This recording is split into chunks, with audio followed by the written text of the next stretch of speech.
C. Yeah, yeah, C helps, but think about it is, if I hit C and I accidentally go over here, it's gonna select a bunch of shit. You know.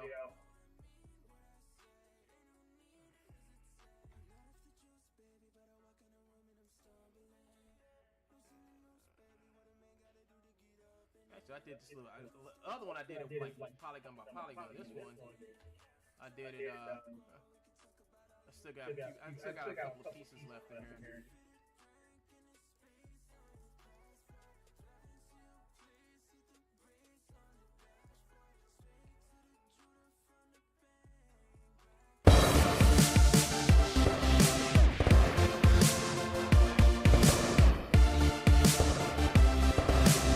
Candles come with lights, so I can make it look a lot better. So here we go again. Let me guess, the music has stopped.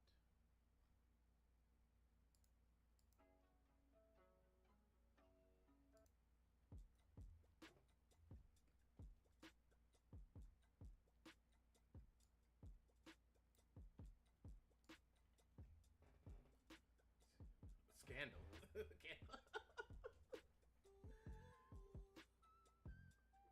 the ninja assassins were sent in candles. A candle scandal.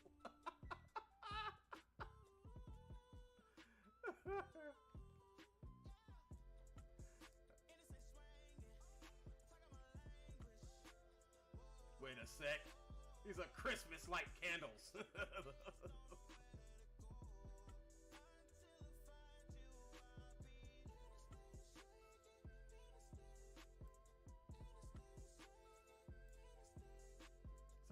Christmas light candles.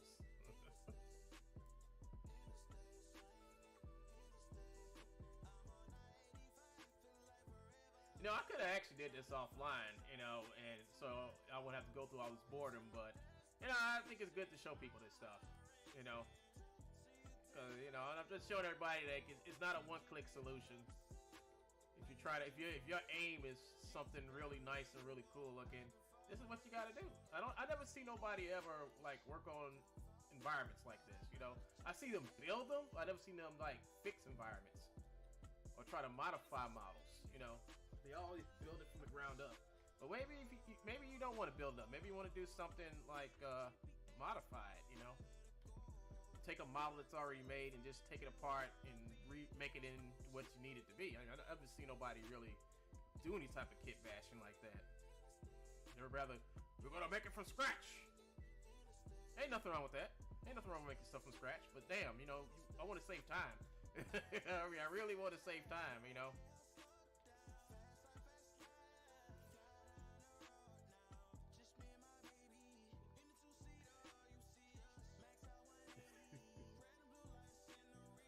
You know, building you and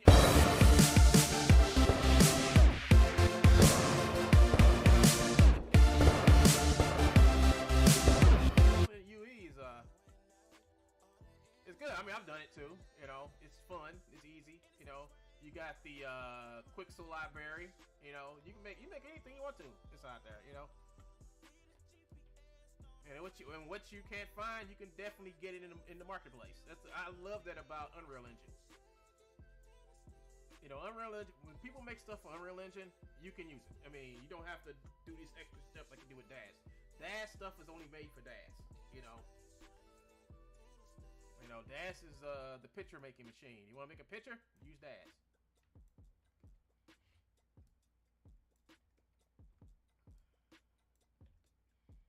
I think I talked to somebody who actually makes content from DAZ and it was like doing an animation pack, and it was like they don't get DAZ. I mean, I'll be honest with you. When I understand, they don't care. You know, they don't care if their program is just a piece of shit. They don't care. You know, they're just gonna keep producing models and models is all. That's what they produce. They don't care about animation or none other shit with DAZ. They just care about just making money off their models. I mean, why try to go the extra step?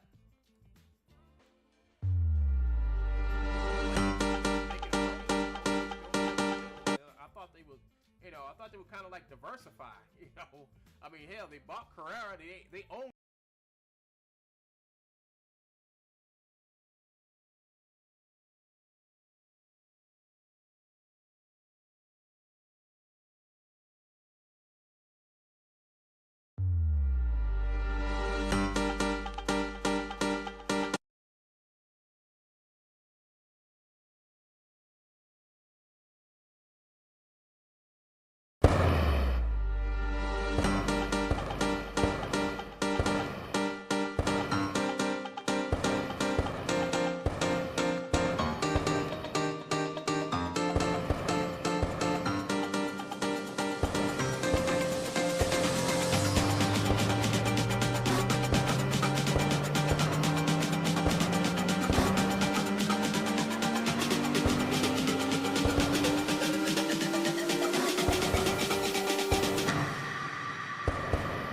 I was born to be free.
All right, folks, let's see here. I don't know what happened, but I was able to import the motions from iClone to Unreal using the LiveLink importer thing, and it actually worked for the first time. And I have no idea why it worked or how it worked. I just know that it did, and I'm hoping that in the future I can continue to do so. But so now I'm faced with having to figure out what to do with these and whether or not I can modify them further, or I have to do the full animations inside of iClone. And as a result, go through this process again. But I mean, ideally, I would like to just be able to animate their faces and stuff inside of Unreal. It seems to be like a much better option than the iClone version, but we'll see. I'm gonna play around right now with putting together a sequence to see if that works. Once I have my workflow streamlined, I think I'll be able to just kind of shoot through these sequences really easily. It's just a matter of like just okay, put on the suits, do the motion captures. I already have the audio and boom, boom, boom. But I mean, I would love to be able to just do this inside of Unreal rather than go through the iClone process. I mean, really, iClone should only be for me, anyways. I would love to if it was just the importer. Hell, if I can avoid that, even better. If I can go straight from character creator and skip iClone altogether, that would be even better for me. Because I would love to just be able to animate inside of Unreal 100%. So right now I'm doing like a simulation of it. I can see I just changed the music in the nightclub.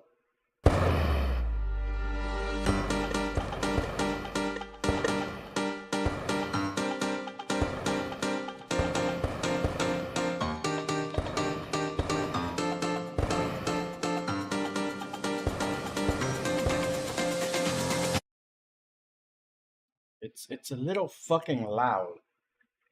Let's see if we can do something about that. I think we need to adjust the attenuation. I think that's what they call it, attenuation. And I don't remember where exactly you fixed this. Um, do a double click here. Sound, looping. Yes, let's loop it just in case. Volume 1, pitch, class, quality, compression, project defined.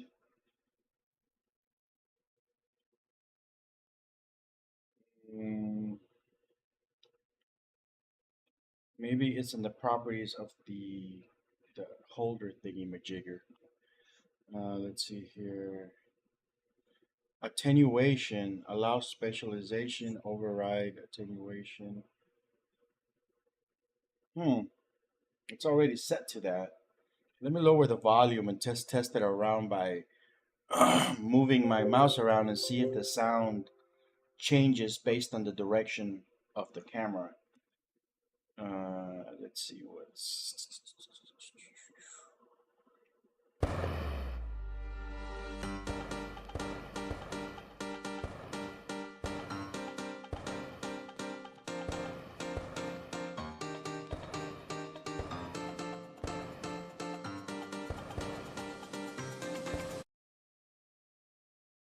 I'm not quite getting it. I wonder if it's something wrong with my speakers. Let me switch to headphones.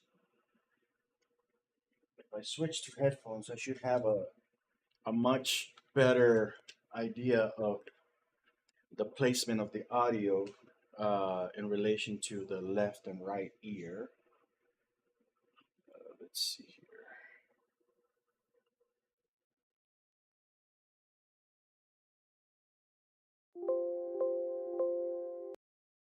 Things are so low. The volume is really low on these for some reason too.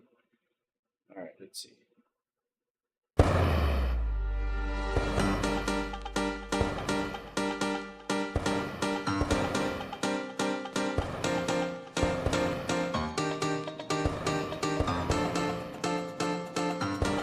I should be listening to it on my left ear right now.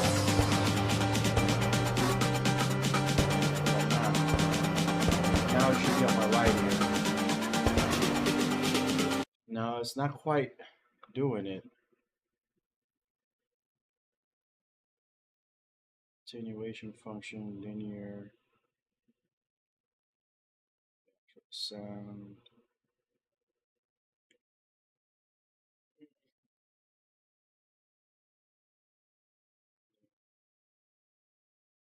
Oral. Let's see if that makes it any better. Oh, yes.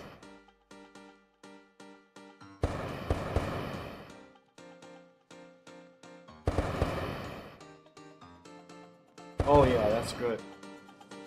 See, right now it's on my left ear. What the hell's going on with that guy? The fuck? What's wrong with him? Alright. Now it's on my right ear. Yeah. I don't like those explosions, but I'm gonna cannibalize those and put them inside of the arena, so I'm not too worried about it.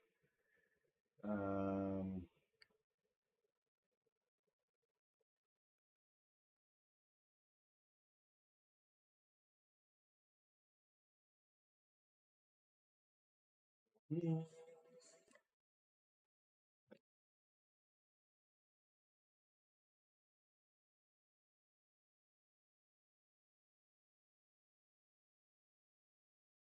Let's see what one gun is up to.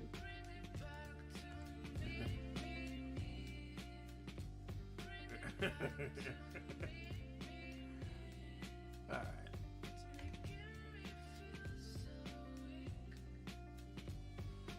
Now we'll go back to our main characters and see what the music sounds like from their point of view. Oh, hold on. I gotta just do the same trick again. Because I don't want that music overriding everything. I want it to be, there, but I want it to be what's the word? Sourced. I want it to be atmospheric. I want it to be Well, part of the this did environment, improve not like that did improve the a workflow. soundtrack Thank you, in a Quasi. fucking movie. Go show you how much I use Blender nowadays. Alt S for simulation. Did it work? Alt S. Alt S. Oh, got the wrong window selected. There it is. Barely hear the music now.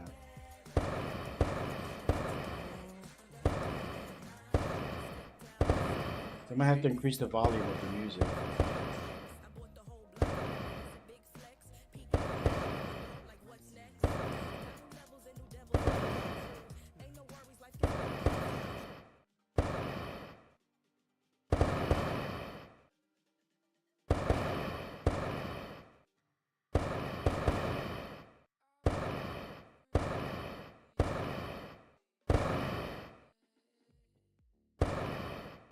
Let me plug in my virtual camera, and before I go back to messing around with that sound, which is not that important really right now, I want to get a sense of the what it's going to look like with my actual camera. Um, World settings. No, what the fuck do I need? Yeah, I think it is world settings. Game mode, Machina. Here it is. All right, so now it should play using my camera.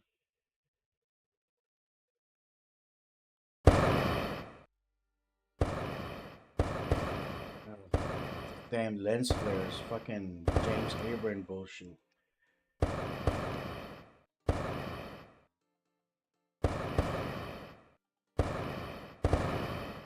It's too lens flary, man. That's just too goddamn too many lens flares. I need to get rid of that. Close-ups at 80 should be more than adequate. Let's try 80. Focus this, the aperture. See if we can get this up to maybe a 6 or an 8. See what 8 looks like. Alright, that's not too shabby.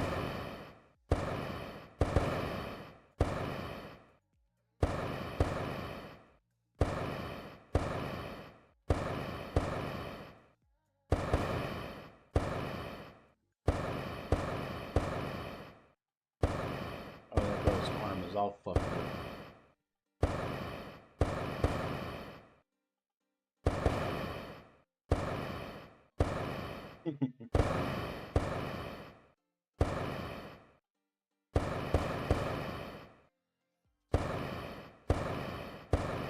Okay.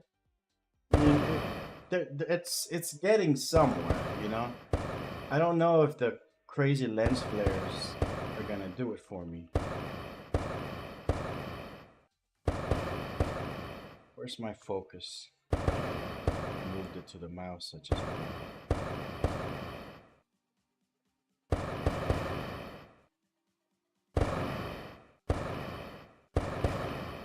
should move the camera rotation to the mouse. Probably.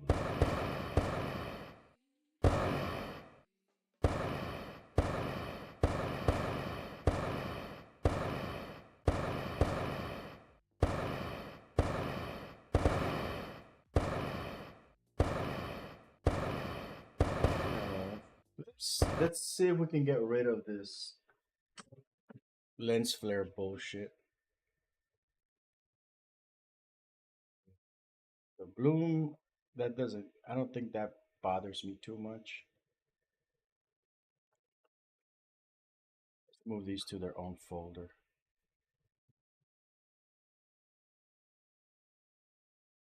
It's a folder called visuals. Let's see if we can find the other post-process volumes.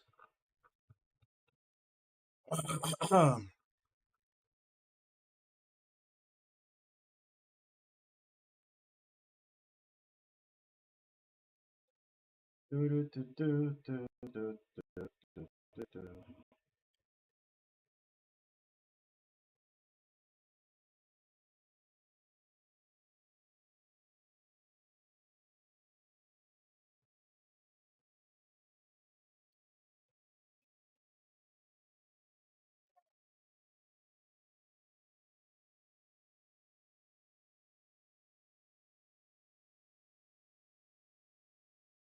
The hell happened there?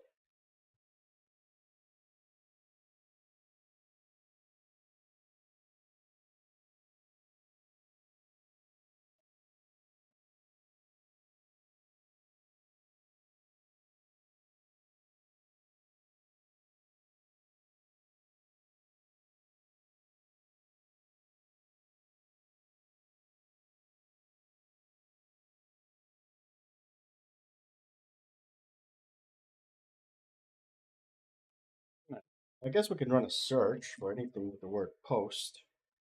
The fuck? There's only one post process volume in this whole thing. So what's causing all this damn lens flares? Is it a camera thing?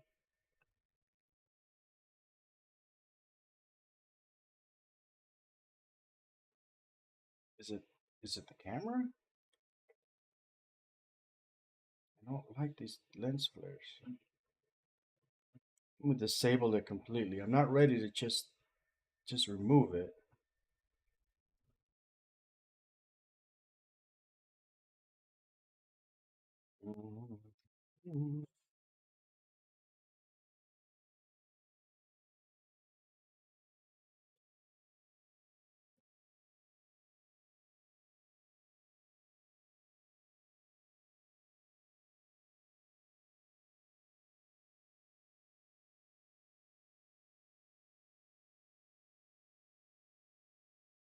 This bloom, I could bring it down to 4 maybe then.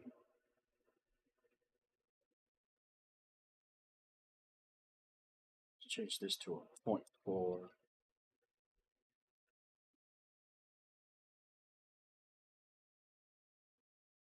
Exposure.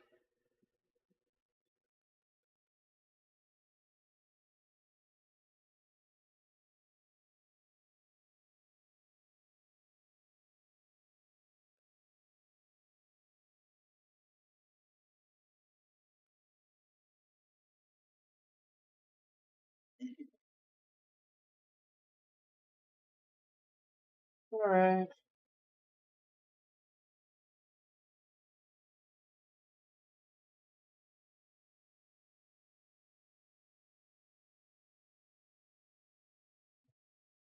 Let's see.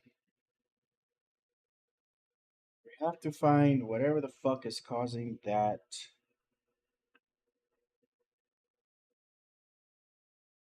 Those fucking light streaks.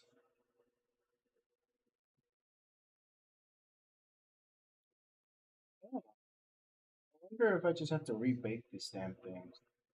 Let me save everything. Let's cover all this stuff first.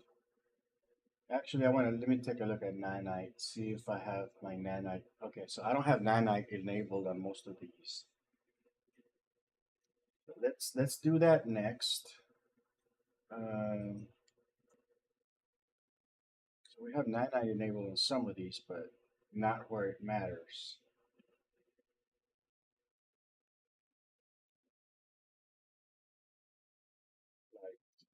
Like, okay, that's gonna be the next step then. Let's do nanite. Um,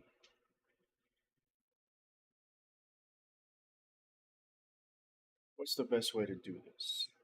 S, yeah, SM for static mesh. So we'll look for everything that has a static mesh tag on it.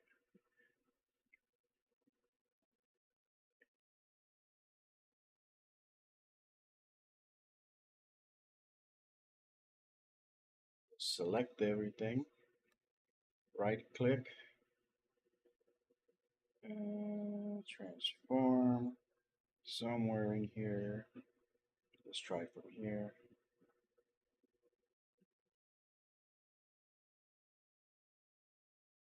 Edit visibility. Hmm, where's the nanite option for this?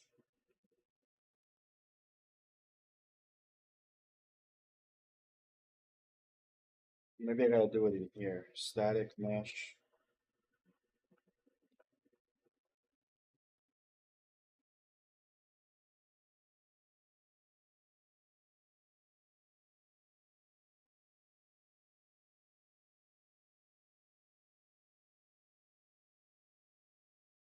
So much about the fans having it. I don't care about all that. Yeah.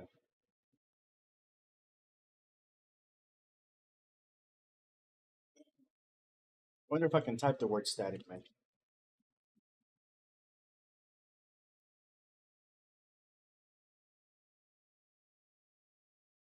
Perfect. All right, so I'm just gonna across the board. Let's see, I saved everything. Yes. Just across the board, I'm going to right click everything and enable it as a nanite thing, and that'll just save me from having to do all this shit again. Looks like it's too many items. So I don't know. Maybe we'll break something. We'll find out, huh?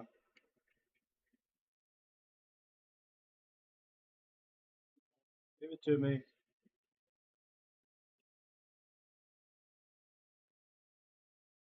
Doesn't want to play nice. Too many objects selected at the same time.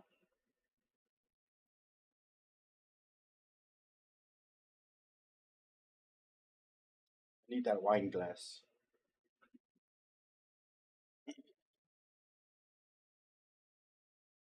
Come on, buddy. You can do it.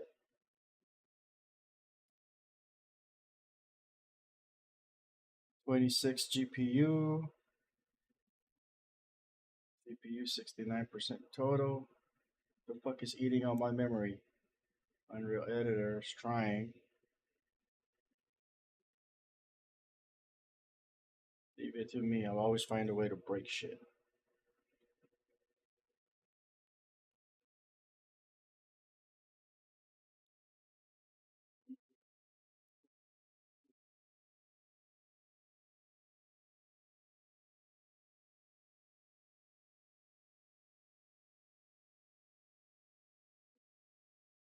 I guess we'll just wait. Look at that. 100% CPU.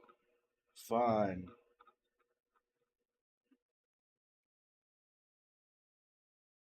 What's using it? It's Unreal.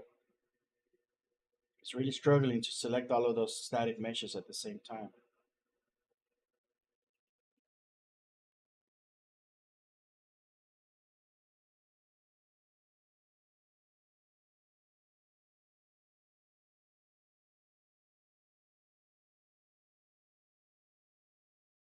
Start later. That's not what I wanted. Right click.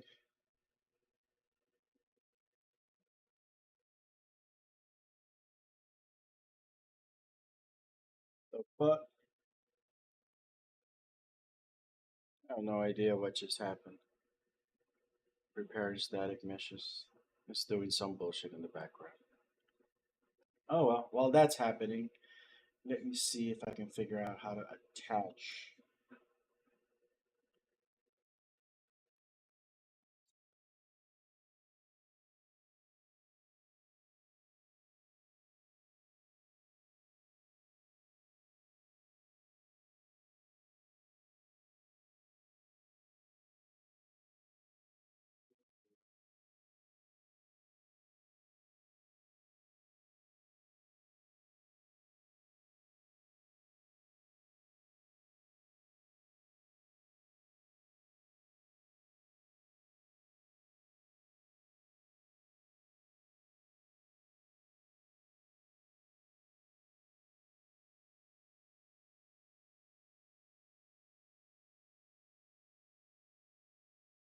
I guess there's no easy way to just parent it like that, so let's see how else we can do it. I'm gonna wait for all these static meshes to get finished so-called preparing before I restart the Unreal Engine again. But that doesn't stop me from playing around maybe with a sequencer. Thinking maybe I need to add these guys to a sequence. Uh, let's see here.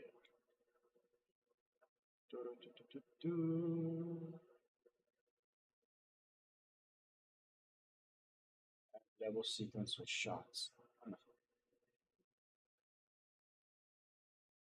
Shots as in place instances.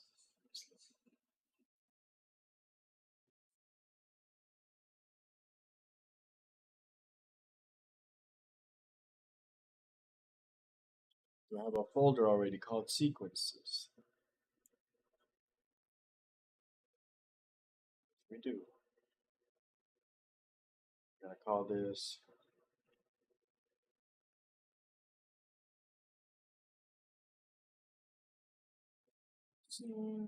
9 main root.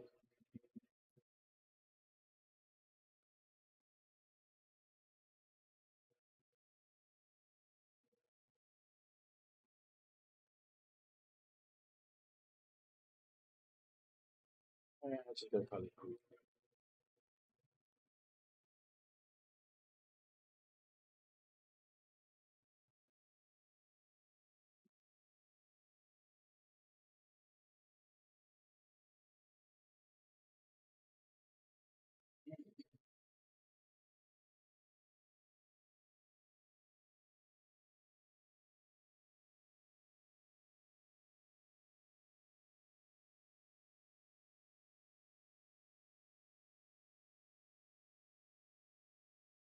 Just drag and drop these guys into here.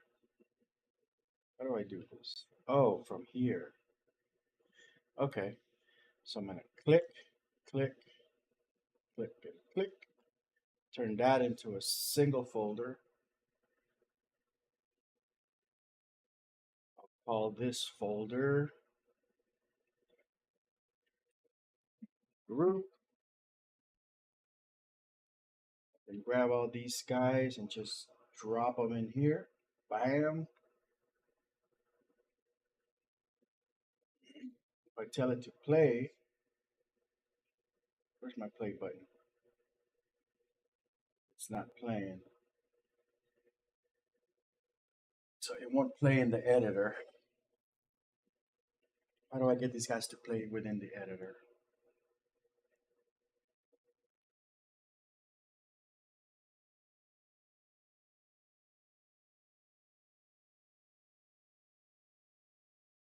Change it to 60 per FPS. No reason why we shouldn't use the highest frame rate possible.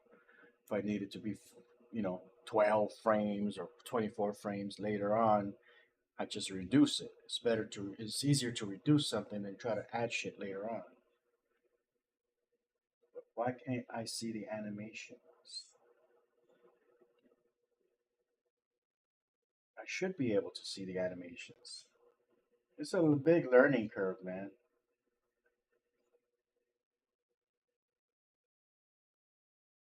I mean, I need to be able to see the animation so I know when it is that they're talking, so I can put the proper audio in there.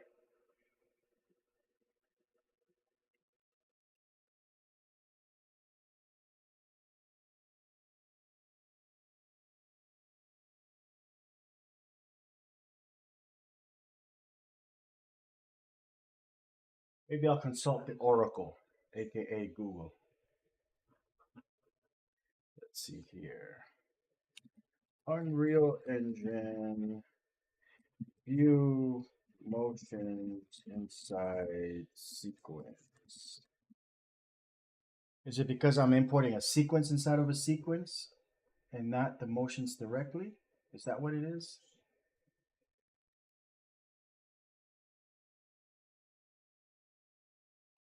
I don't have 17 minutes for a video tutorial, which, you know, eventually I may end up having to use it. Window sequencer, blah, blah, blah, turntable, level sequence, adding tracks to the sequencer. First thing you'll need to do is add a track type. Typically, if you're creating a cinematic that has character, animal, creatures, or anything along those lines that will animate it move, you will have a skeletal mesh for it, which you'll need to add to sequencer. For example, we have a skeletal mesh. Da, da, da, da, da.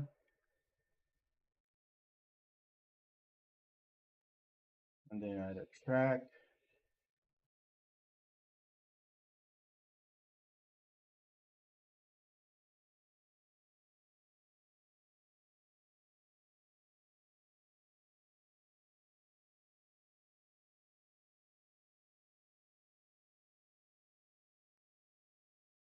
Weird. I gotta figure this shit out, y'all.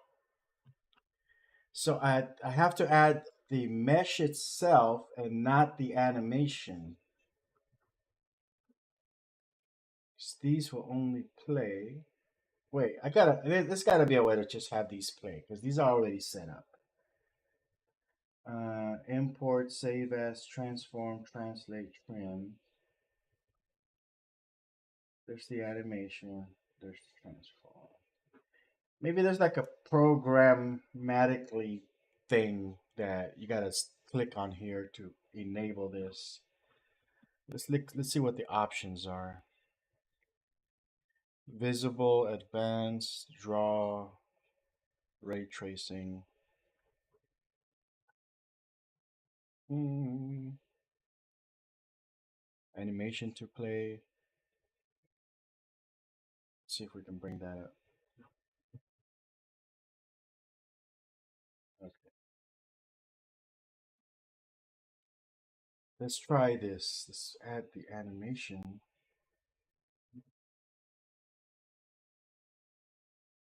Doesn't seem to make a difference. And it seems to be dynamic because it's not on the stage. Spawned.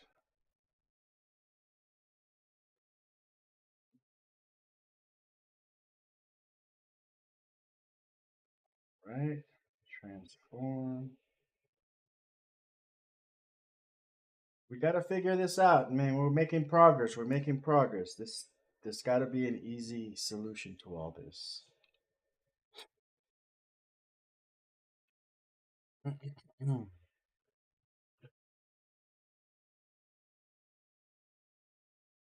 Why is everybody else gone? Huh?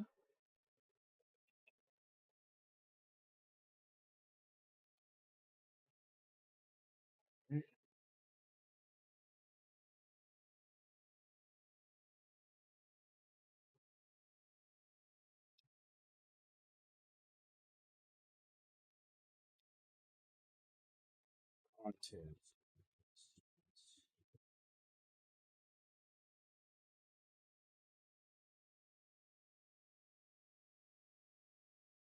All right, we gotta figure this out, y'all.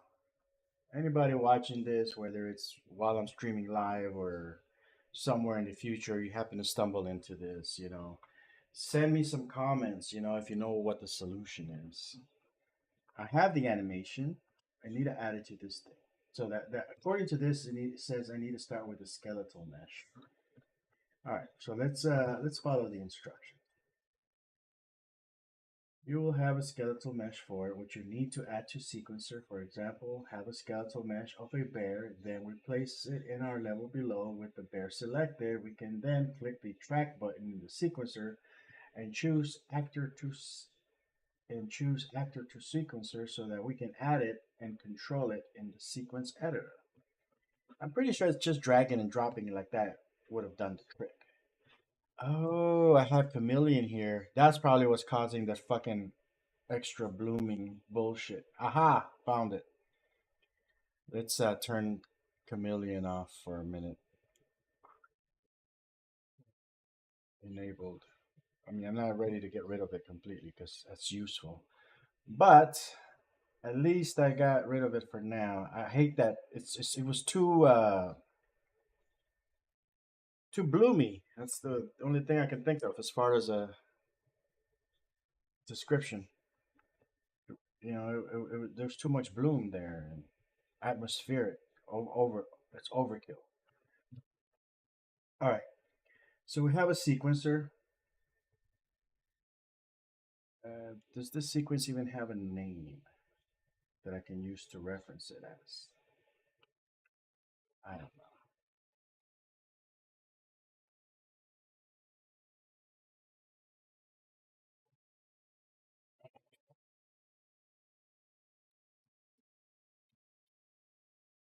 Sequence 9 group.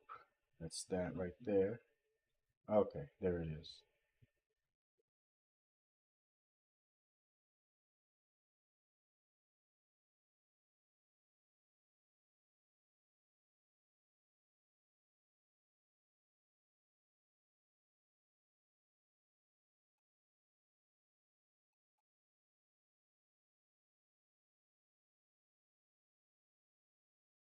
Put that right there. And I'm assuming that that would be the center point of all the coordinates for that sequence. So if I put everything at 0, 0, it should automatically just show up there. All right. Autoplay. What the fuck is this? Autoplay. Loop indefinitely. Okay, okay.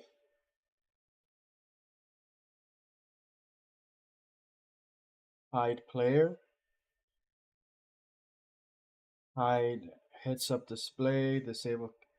Okay, so the sequence itself has options in the details panel that I can tweak. I don't know if this is gonna give me what I need, but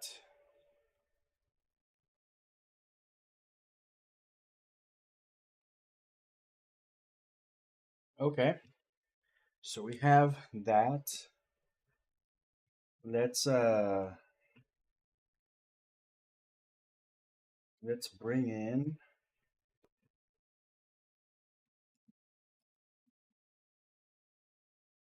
our content. Stupid folder.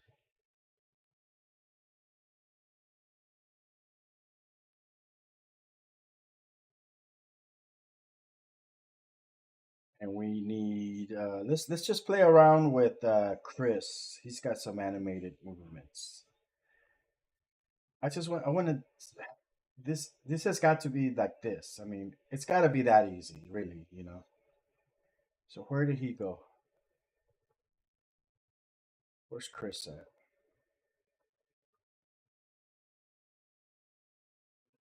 Come on, Chris, where you at? Okay, he got put down way at the bottom there. Let's see here.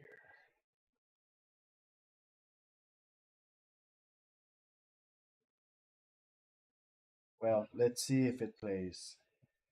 Well, it's of course it's gonna play, I think, but that's not what I'm trying to do. Where's Mr. Chris at? In his coordinates, he's located at 0, 0, 0, 0.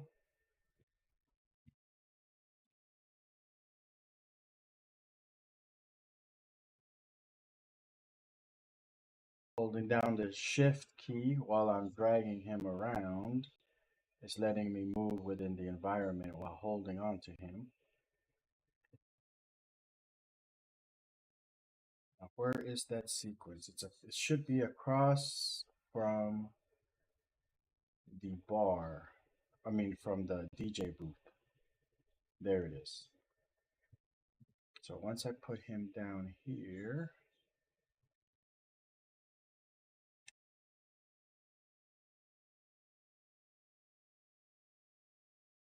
I'll make a note of the coordinates so I can import the other guys in. But I'm going to make sure that he works first. Got to make sure I can get him working. Wish there was like a button like Control D or something to make him drop to the floor.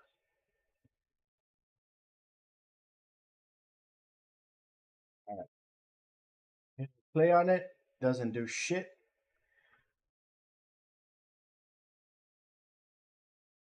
If I hit play on the simulation, yeah, yeah, it's doing some weird fucking movement, like a double. What the hell is that? That's some trippy shit. Where's my camera controller? Did I accidentally drop two instances of him on the stage? Is that what it is?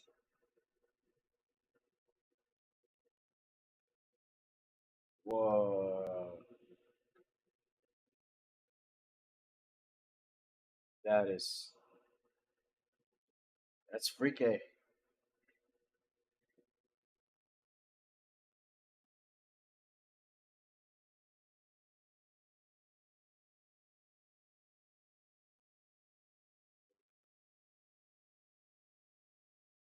he still doing it?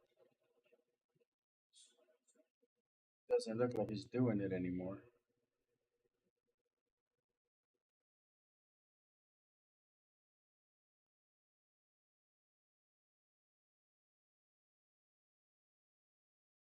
Closer look.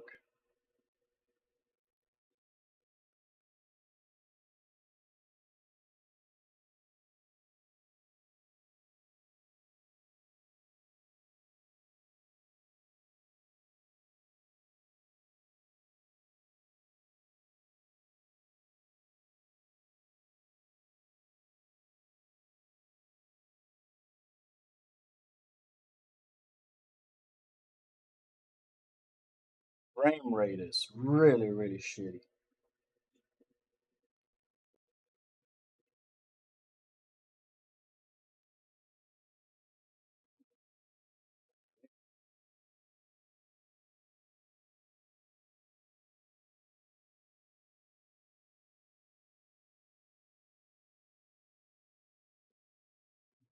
Let's see if we can follow the instructions on this guy.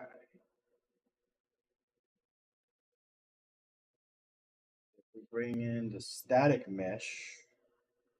Is it the static mesh that we need or the blueprint? Let's do that. Here's blueprint plus animation.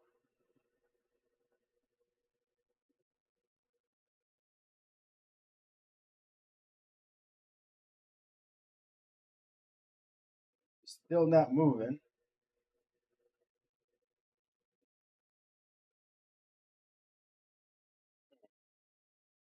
Come on, come on, come on. Think, Ibis, think. I mean, I think all the steps that I'm doing are technically correct. It's just something that I'm missing. I added the thing. It has to be the blueprint, right? It can't be like just the static mesh by itself. It's the skeletal mesh. All right, let's put them in there. Add an animation to that. Oh fuck! What the shit? That makes no fucking sense at all. It should be the blueprint because the blueprint is what you control. Son of a bitch! This is such a weird process. Okay, so I have them moving within the thingamajig. Fine, fine, fine, fine. We're gonna work with the skeletal meshes. And we're gonna go to Jenna. We're gonna look for her skeletal mesh. It's kind of it's weird. I don't. It doesn't feel right.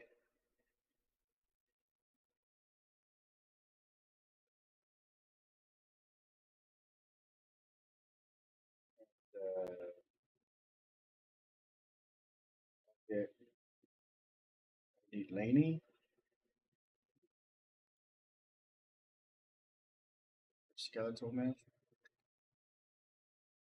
and I'm gonna need Sean.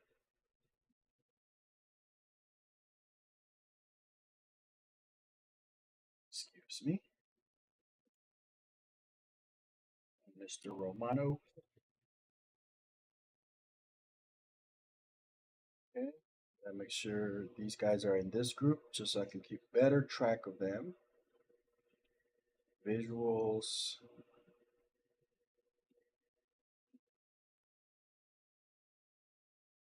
Now,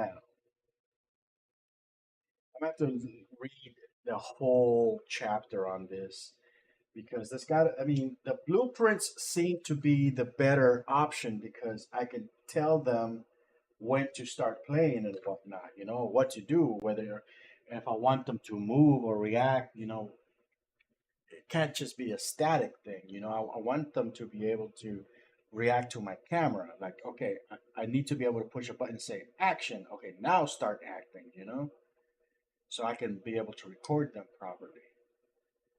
I know my my process is a little bit different than everybody else's. You know, I'm trying to film this basically like if it's a live action film, and I'm just not trying to do it like a traditional anime or animated film or cinematic where you place cameras and try to animate the cameras. I want them to be able to act. I want them to be able to just do whatever they do, like actors in real life. And I want my cameraman to be able to point the camera and record from different angles at any given time. Get me 1,000 different shots, of the scene, so that we can pick the best ones. I mean, ultimately, I don't want to be married to one angle or two angles. So I want to be able to have the options. I also want to have the option to just leave it as is and publish it on something like Steam as like a typical game. But obviously, it's nothing but cinematics. But why can't this be a you know a VR experience? It would be cool.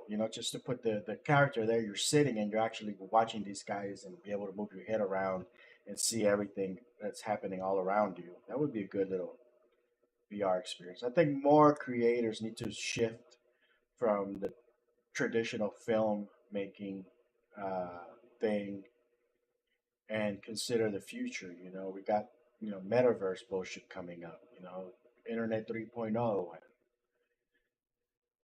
Everything's gonna be about VR and AR and stuff. So we have to adapt ourselves. Yeah, I mean, this is a film, and why can't I? I mean, I can't just export the stuff, but why can't I just future proof my product so that I can export it as a real time digital media type of thing? Uh,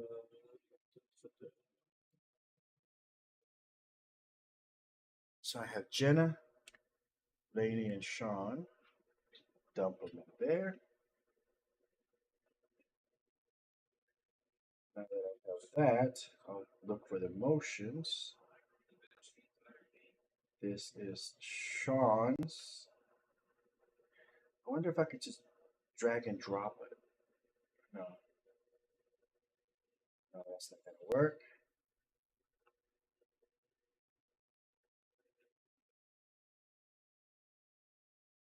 I wonder if I could just tell this to navigate itself to frame zero.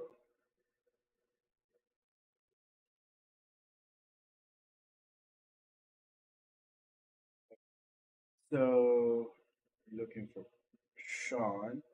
I wonder if I could just drop it like this. Nah, it doesn't let me do that. I mean, this program should be smart enough to detect that I'm dropping an animation and what a character belongs to, but it doesn't seem to do that. So, there's Sean, there's Delaney, animation, okay. Let's do Jenna, animation, sure. Okay, so now they all have their animation track, and I should be able to see them move. Perfect. All right, so let's work on placement.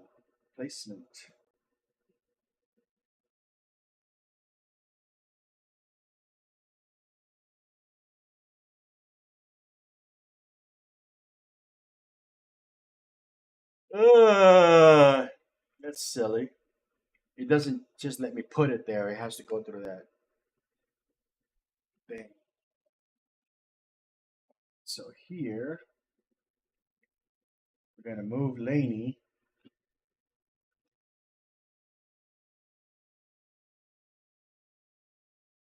place her by the rails. Or hang on. We can put Laney. We can put that little dot there where the thing is. No, that's not gonna work because they don't all have the same shit. She has a weird pivot point. He's Chris is the only one who has a pivot point that's like right in the center for some reason. Ah, maybe I did it that way on purpose. Maybe that is actually correct. All right, so let's put Chris basically in the center. Let's put Laney there. Let's take Jenna, adjust her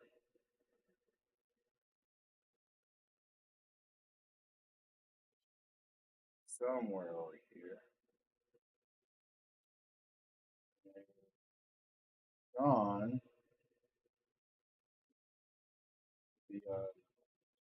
the other side, kind of works out the way I needed them to be. Uh, I mean, I may or may not want them to be by that rail, but let's see. We'll see.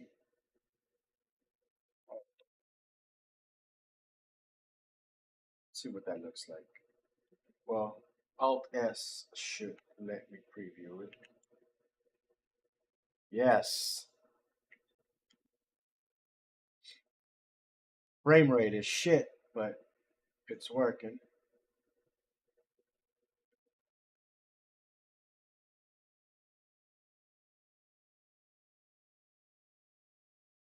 Oh, I would make this sequence bigger. I think it was like 1400 frames.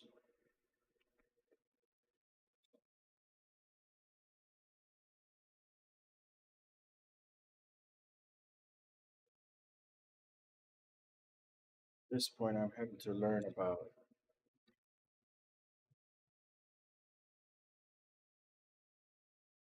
frames.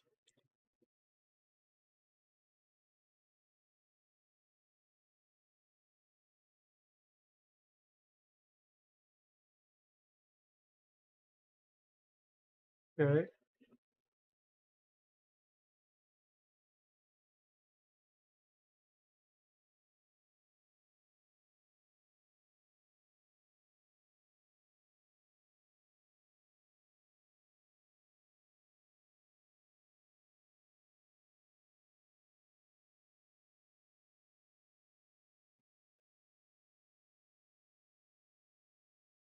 That'll work.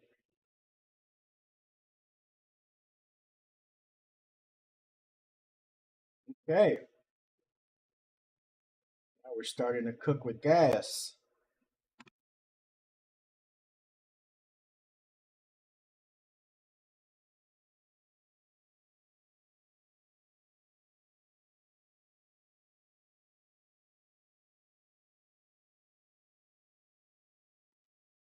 Wow. Animation's fairly smooth in this time. What is it? Oh, it's been preparing those things in the background. It's been doing some stuff in the background. That's why. Okay. Her hair looks really nice. Preparing textures, preparing mesh distance fields, preparing mesh cards. Okay.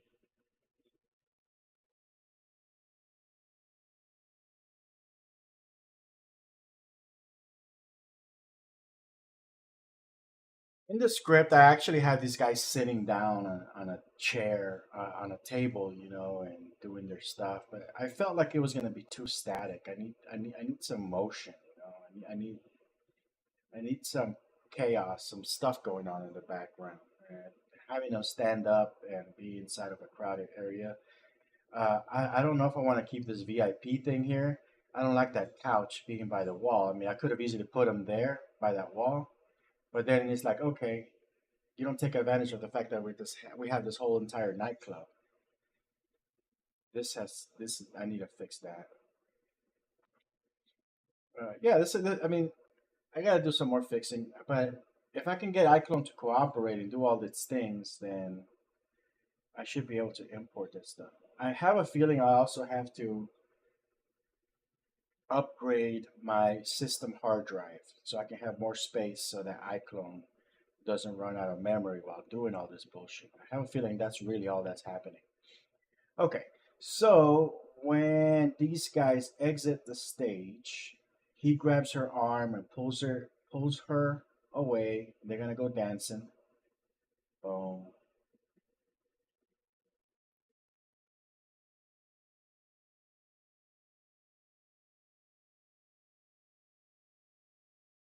I need these guys to just vanish, and so they're not just standing there.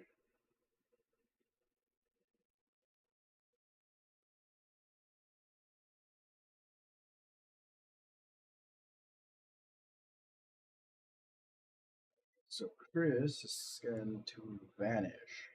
Is there a way to just cut?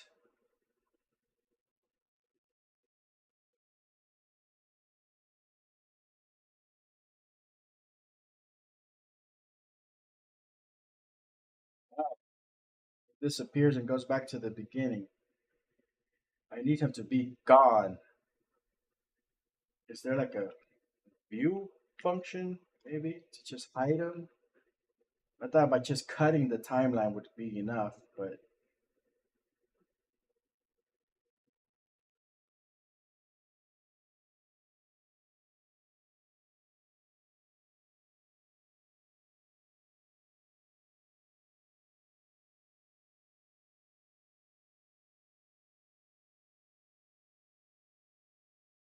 it's got to be a visibility option, right?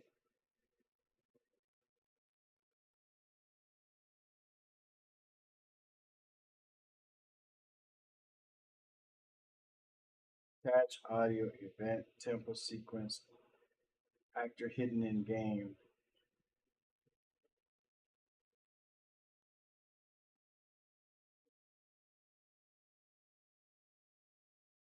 That's weird. Why does that need its own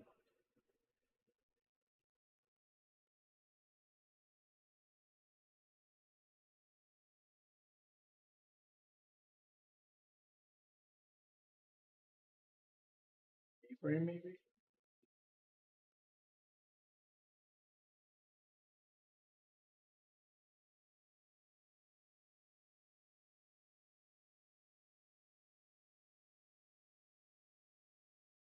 Oh, it disappears. Okay, it's like a really weird fucking workaround. I don't know. I'm not.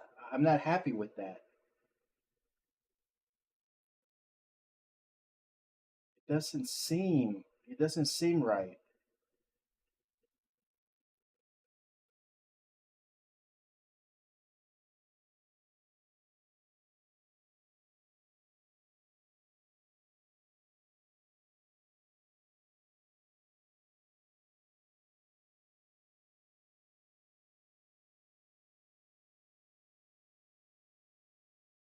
All right. All right. As long as he disappears on me, okay. I don't want him showing up. After he's gone, he's gone. Supposedly they go downstairs to dance, and I don't want him interfering in the camera work. And then Jenna will disappear too.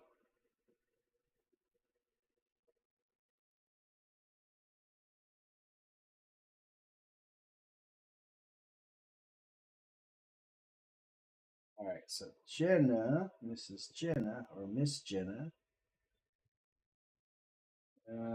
hidden in game. We're gonna put a visibility keyframe there. Hide her. Go back. Show her.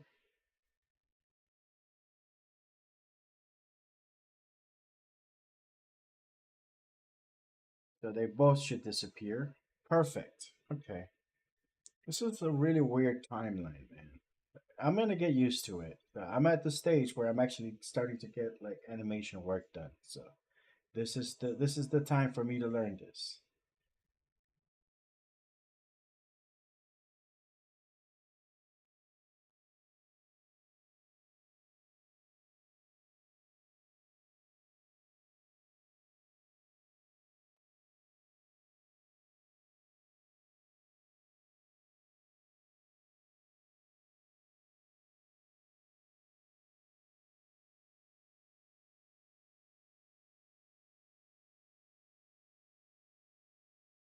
All right.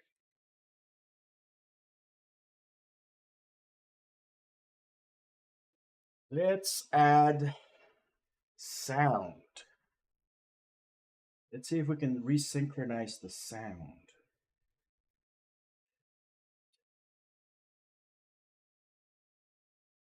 Start with Chris. Audio. Perfect. It takes wave audio. Okay.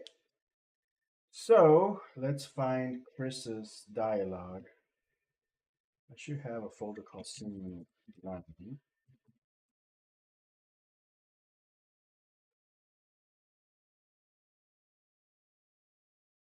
Banning Drive. Okay. Well, that's happening. I'm going to read this article.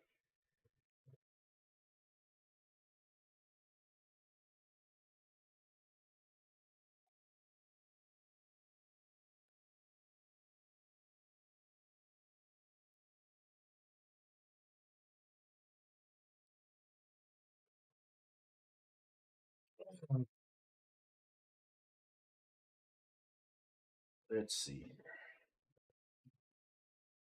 Put a bit of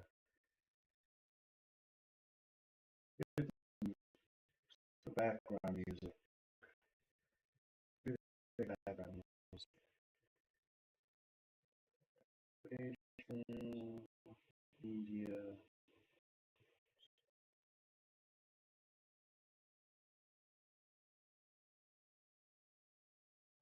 Forgot which one is my.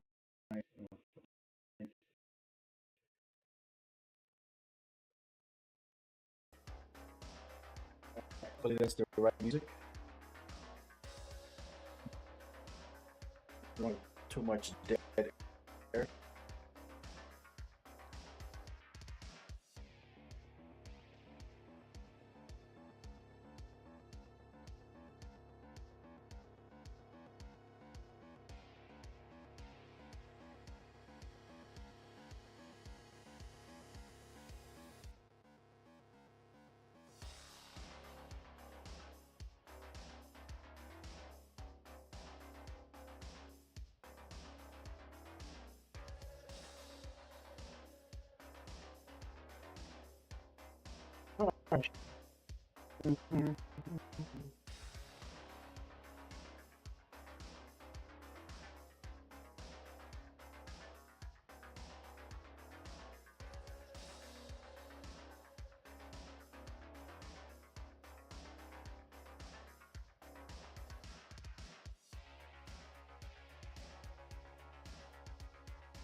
Let's see what came up with my search. 9 mocap, open path.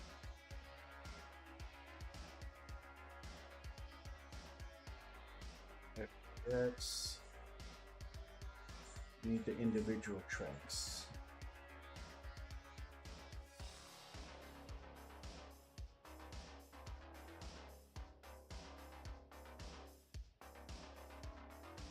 Let's just re-export it. Hopefully, I'll be able to just do that quickly.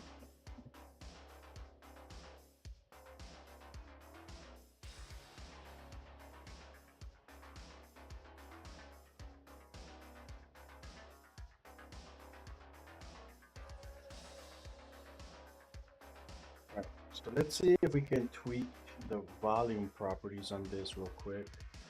Gotta set it to podcast voice. That seems to give it a nice full sound.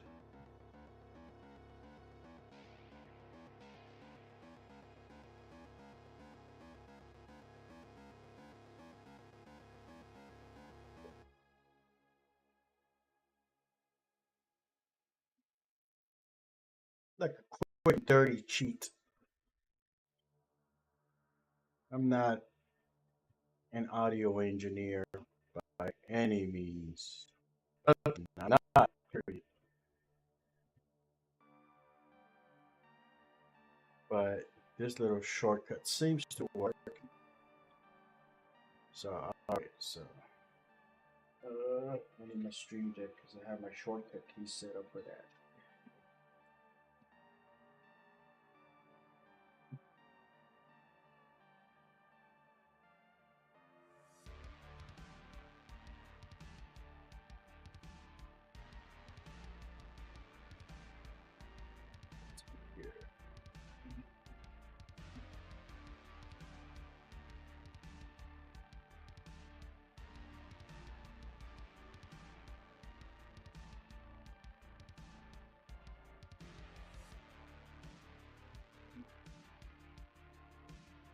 Okay, so now that I have that, I can just use my little shortcut keys here. So this is all the Sean lines. And, I mean, for now, I'm gonna export everything as a single track for each character. But ideally, what I should do is export each line of dialogue individually, which would give me the ability to space them out and retime them and reanimate as needed. But I'm just learning right now, so hopefully this week will be the last week that I'm having to go through the learning part. Uh,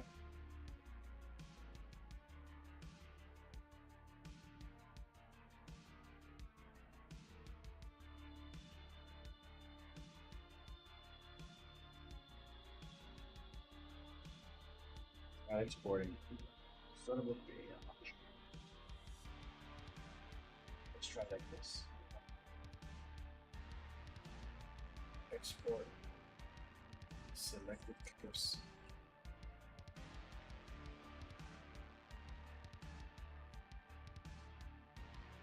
Wave files.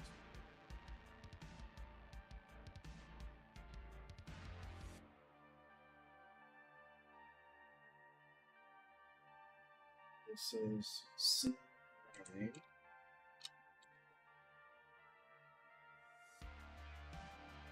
Um,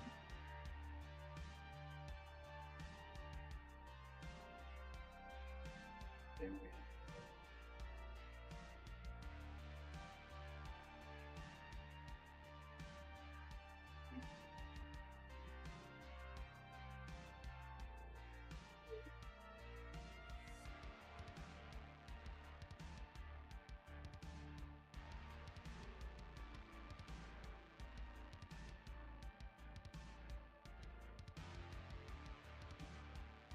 we no?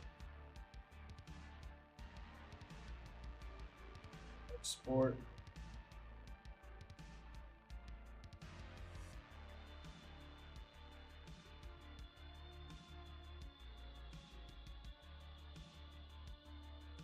And Laney.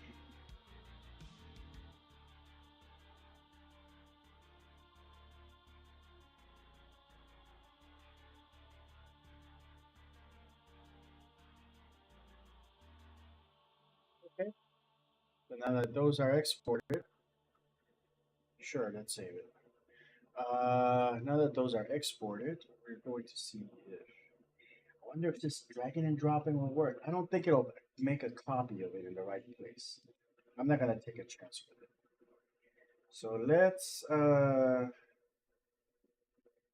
to our audio folder, dialogue,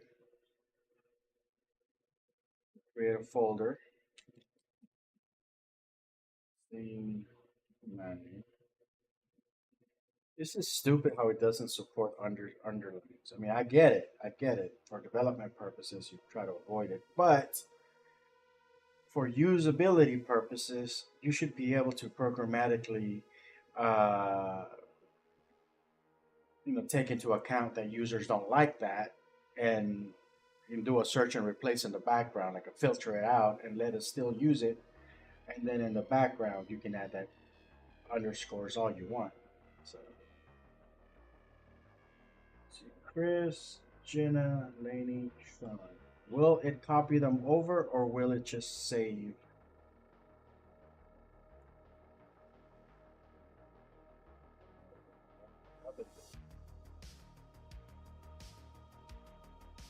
Save references. I need them to copy over.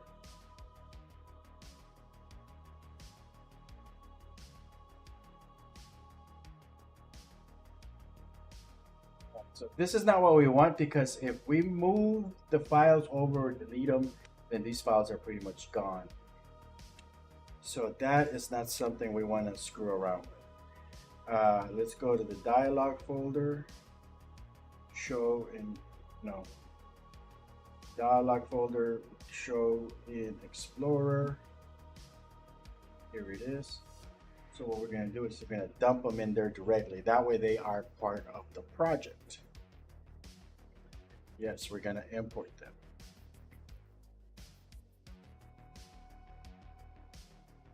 Oh, they should be in here now. Let me see if by adding track audio.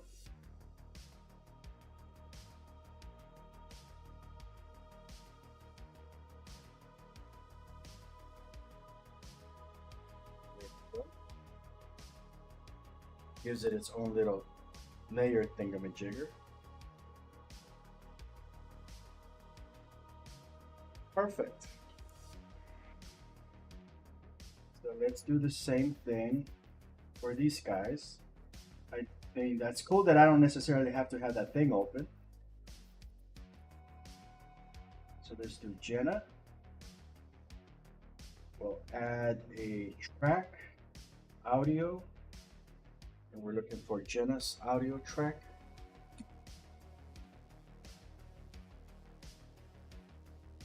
Okay. Now let's go to Laney. Audio. It's Laney's. And Mr. Romano. Audio. Come on.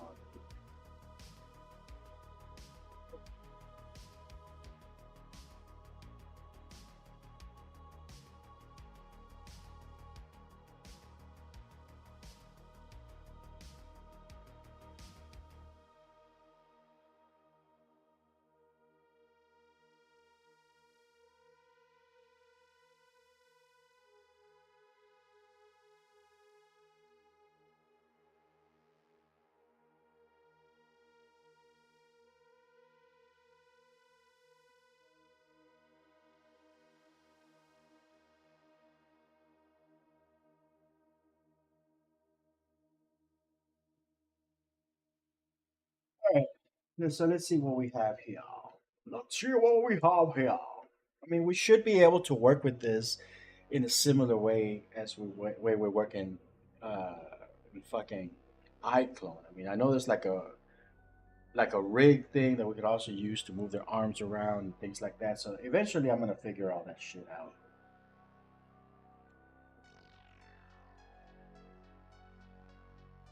They're all talking at the same time.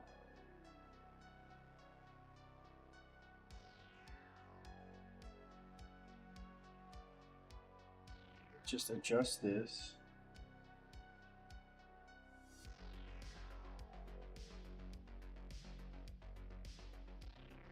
Chris begins to talk first. Let's see if we can find his spot. Oh, actually, Jen is the one that speaks first. I mean, Lady. She's somewhere on here. She says thank you. Somewhere around here.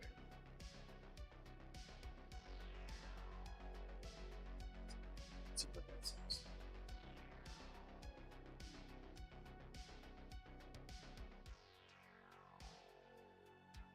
Then Chris goes, this place is great, blah, blah, blah. Oh, oh, but that's weird how I would do that. Because I can bring in the entire... Huh. That would be an efficient route to take, though.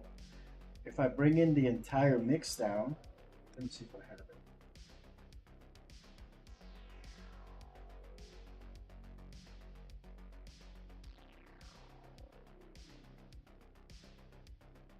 Yeah, have the mix down itself. I wonder if I could just put it in here for like at least temporarily. Track, audio track by itself.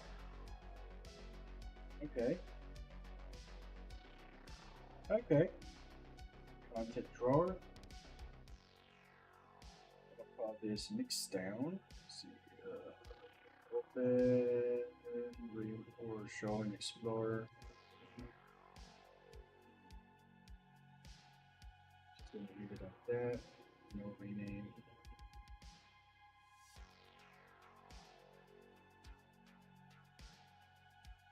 Holy shit! What the fuck? Use the selected sound wave C9 in the content browser as a template for sounds being imported.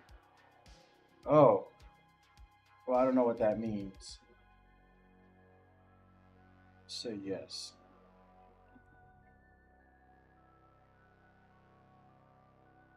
But oh, I was hoping they would let me use this as a template to automatically.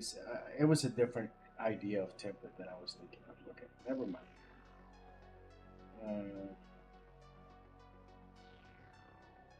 So we go here, audio, scene 9. Perfect. Perfectamundo. So we get Lainey.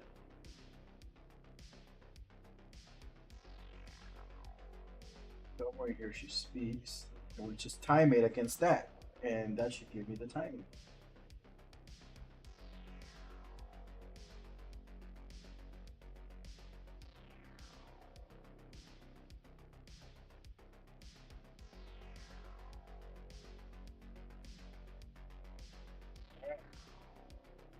Basically, that thank you needs to match this thank you. How do I make this bigger? Is there a way for me to zoom in? No looping. No looping! So there has to be a way for me to zoom in on this so I can see more of it. Control and rolling the mouse wheel seems to work. Alright. Scrubbing the timeline doesn't give me audio feedback.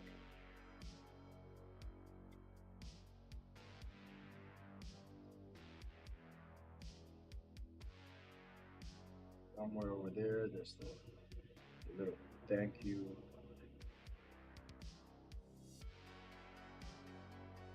Is that it right there?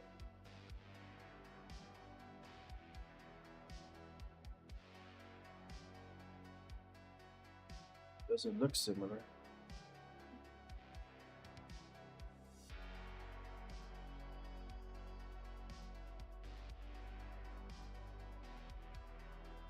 Oh, what the fuck?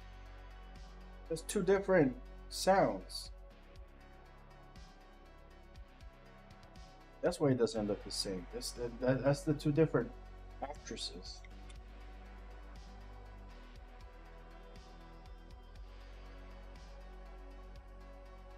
What do I have here?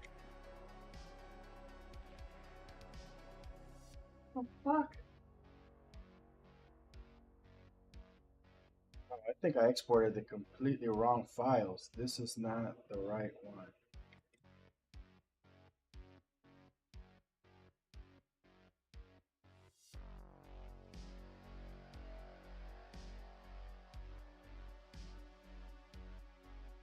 If I have if I wonder if there was any modifications done to the sound of the other characters, because right now this is like two different actresses.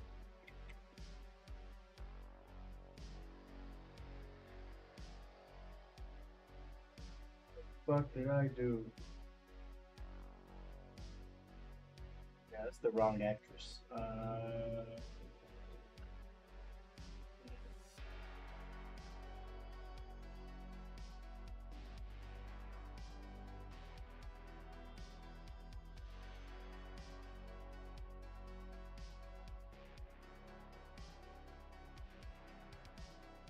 Wrong. So 2, so 1.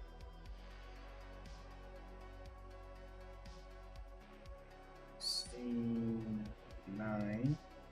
Scene 9D. That's the one that I need. Holy shit.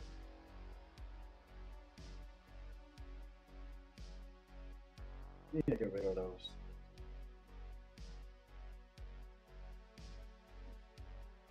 I just need to rename this properly. I don't know if the timing is the same. I'm gonna have to just redo everything.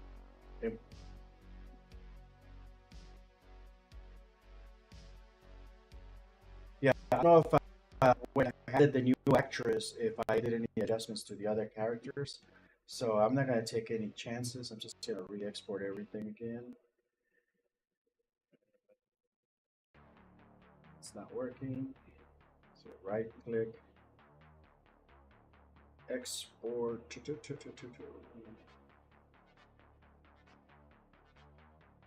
Export mix down, select the clips. This is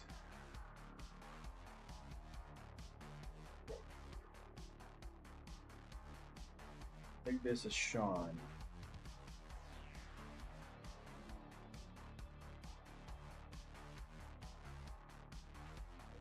Look at something real quick. 65.5 megabytes. Let's see if this ends up being 65.5 megabytes also.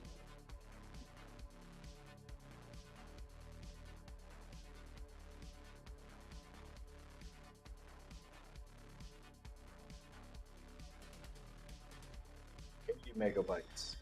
Yeah, there were definitely different files. Okay, let's just get it done. Get it done. File, export, multi-track mixdown, selected clips, browse. This is Chris's dialogue. Save.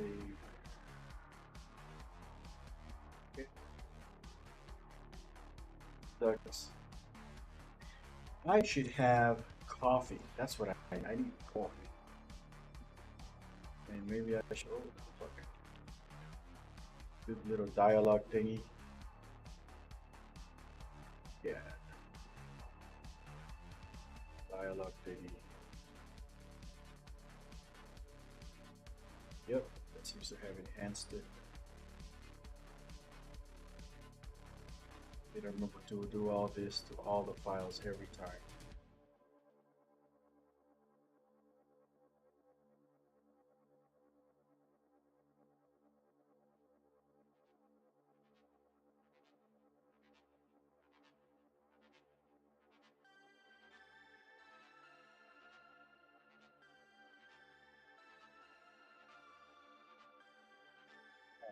Save it and do save as. Save it as scene 9 so it'll overwrite that other bullshit so I never have to screw around with it again. Damn it, it won't let me. Oh well. Alright, fuck it. Let's not worry about it yet.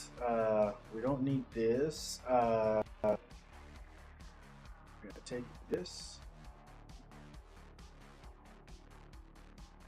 Export, mix down, select the clips. We have again Sean.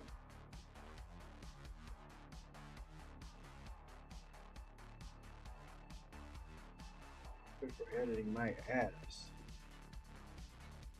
Save.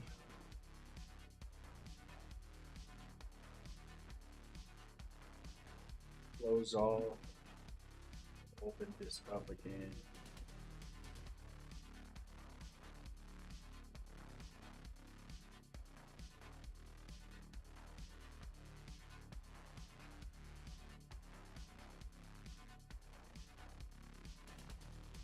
Export.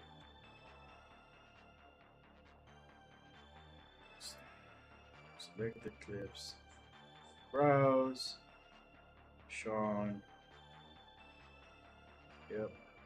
Okay. I'm gonna export Chris.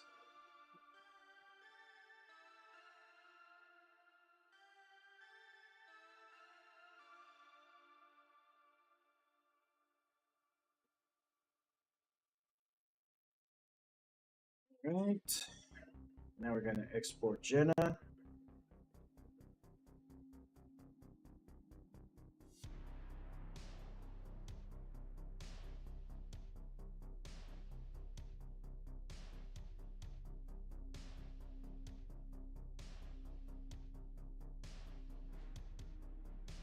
Next, we export Lainey.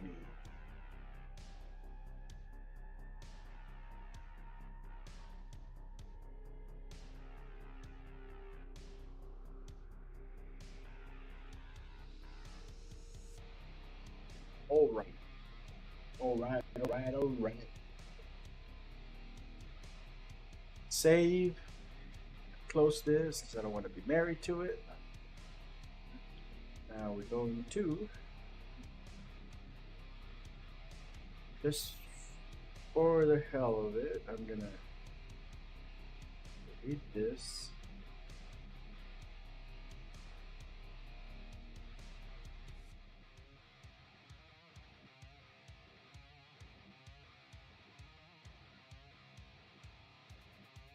I don't trust them.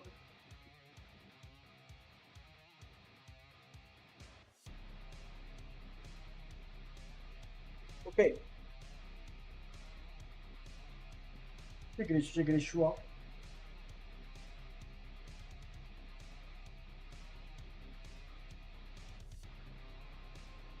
So we should have. Well, let me.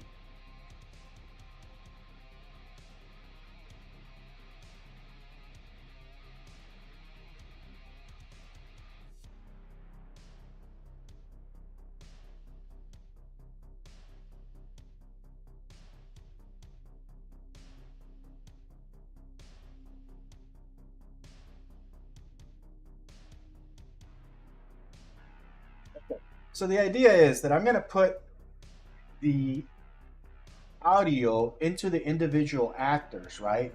So if I have my camera over here looking at this guy, and this guy happens to talk, I'll be able to hear the audio from this guy on my right ear. Hey Quasi, how's it going, man?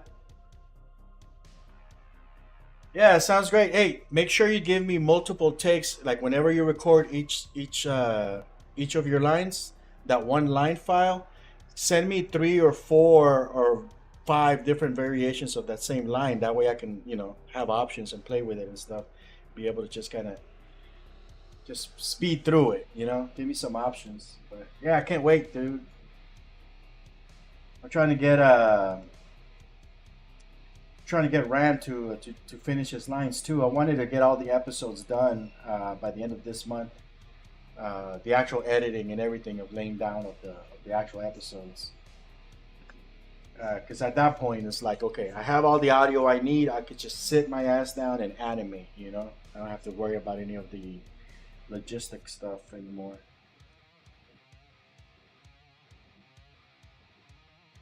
It seems to have the synchronization thing down. Yeah. So now what I'm going to do is I'm going to re-import these guys' audio. Content drawer. And let's see here. Oh, can I do that? Re-import with new file. I don't trust it. I don't trust that. Let's see. Maybe we could just open it. Can we just open an Explorer here somewhere? Let me see.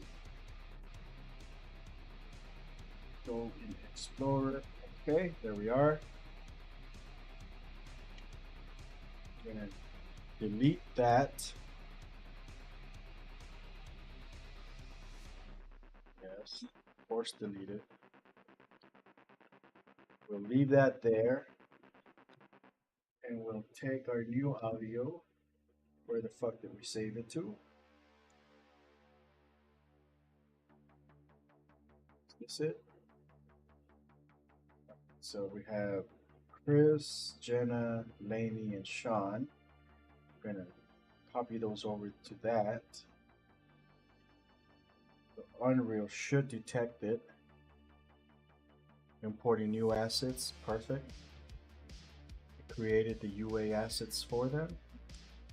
So now, okay, we go here, add track for Chris, audio, should be on the list. And I should look for the file, the waveform that matches.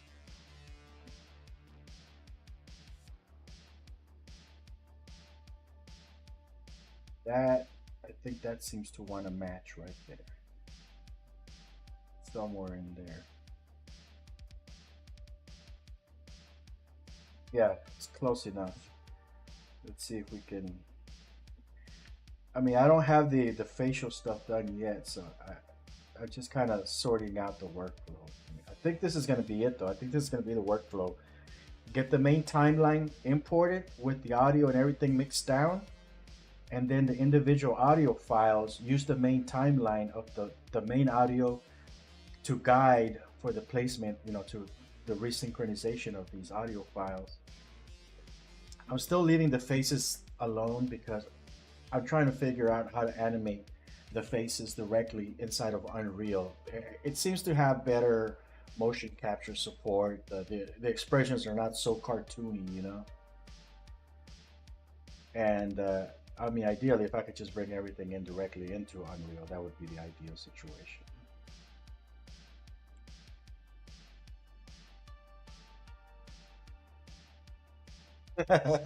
Yeah, man. Thank you. That's cool. So, what you working on now? More rendering?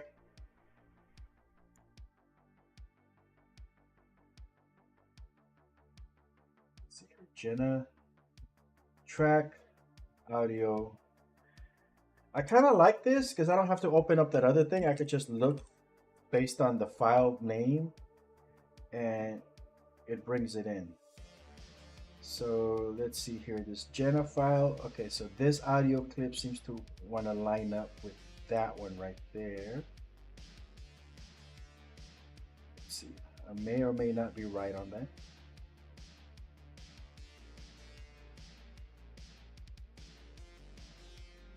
I was totally wrong on that. I think that is this little clip right there. So there should be like a little thing that matches up your waveforms and just lines them up for you, like an audio sync. It's such an easy procedure these days. There's no reason why. I guess nobody's really doing this kind of workflow, so yeah, it's gonna be a while.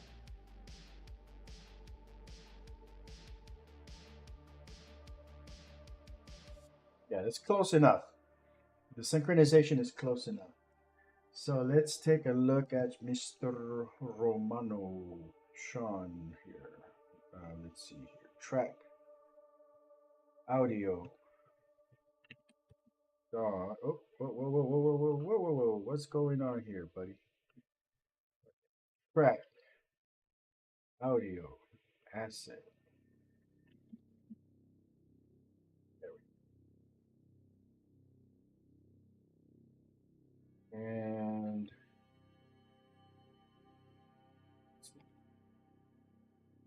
somewhere in here. So it's right here. I wish we could hear the audio being scrubbed. That would definitely help with synchronization.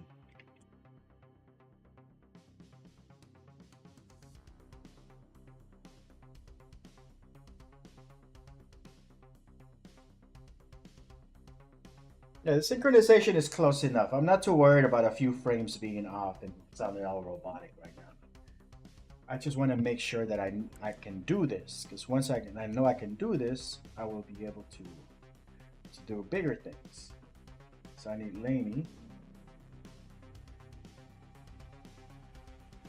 And of course, ideally, like I said, I should be able to just bring in the individual voice clips. That way I could shift them left or right to adjust the timing a lot better, rather than just bringing in the entire uh, audio layer for the character. I think the individual file names are going to be the better option. So let's see here. Laney track is audio. Laney scene 9.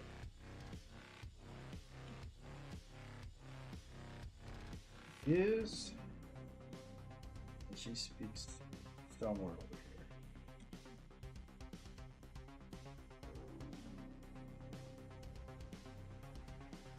Right there. What the fuck? Oh, okay. I think that's what's. Alright.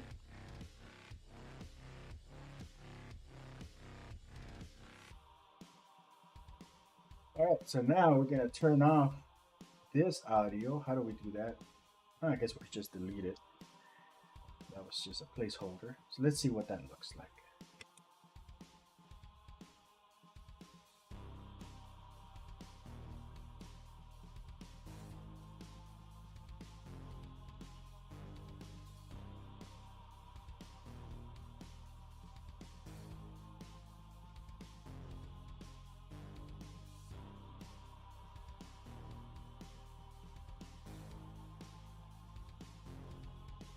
Gotta find a better like blocking for this girl over here. She's if I put her too much over here in the front, it blocks Chris too much.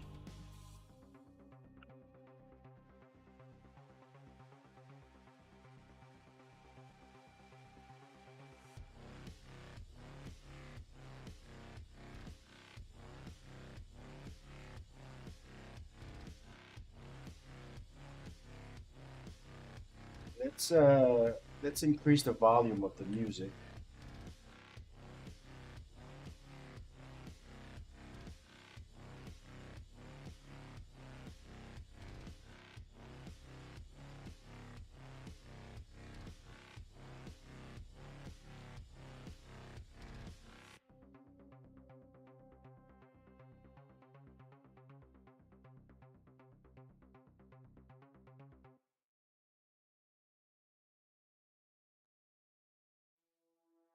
Where is the music? There it is. So music, let's do volume times two. Let's see. Oh, I guess it's also not playing because I'm playing it inside of this thing, right?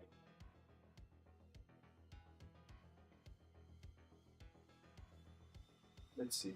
Let's run it as a simulation.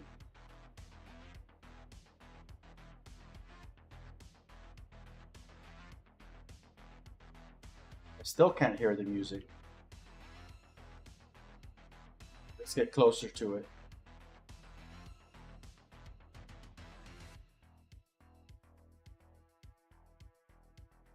Ah, this thing is slow. Come on, move. Why is it moving so slow?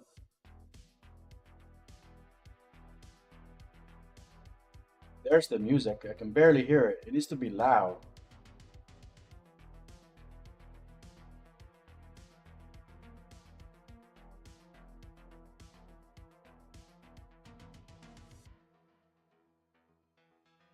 Yeah. How can I make that music be loud enough to be heard from upstairs, from up there?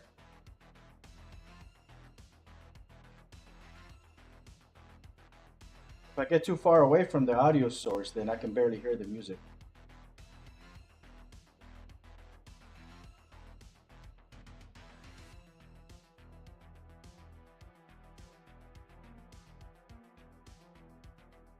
I can barely hear the music from here. Let's try volume multiplier times 4. I have a feeling that's just too much. I mean, I don't think I'll ever have the camera way down there, but shit. Yeah, I can hear the music now from here. Slightly.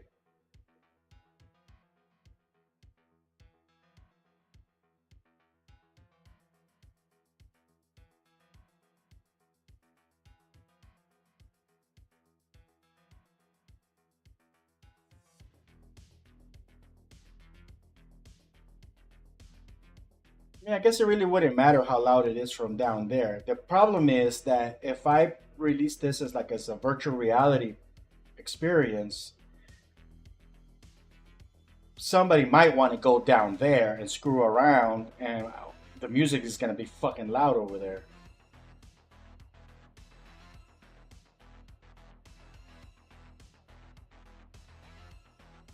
Let's see how far we can push it. Let's try 10.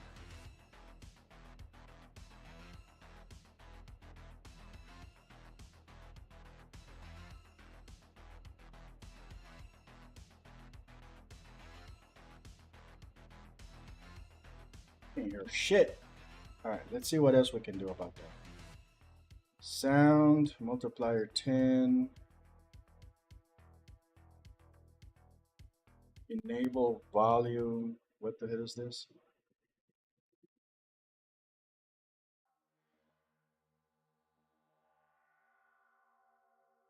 Allow spatialized. Yes, that's what I need.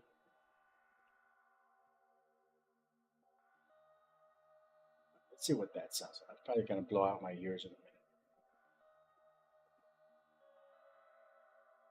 It's too loud.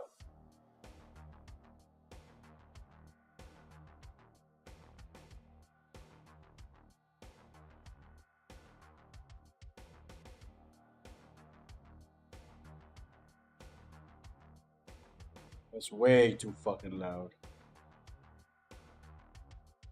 Let's put it back to 1.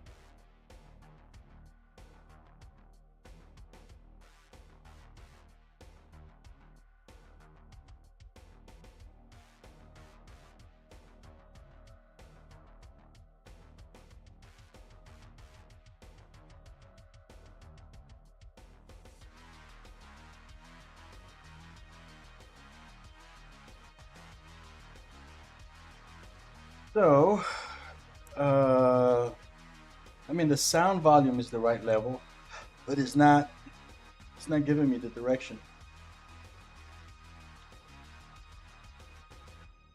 Specialized attenuation, blah blah blah, whatever. Subtitles.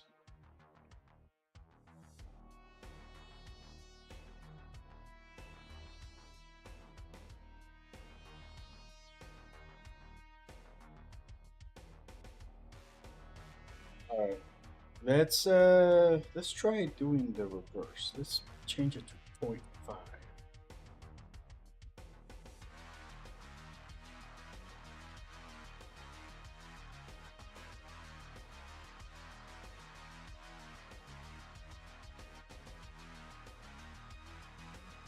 All right, so now let's see if we can do the audio attenuation for each of the characters so that if I get in front here, I can hear the characters on whatever side it is that they're coming from.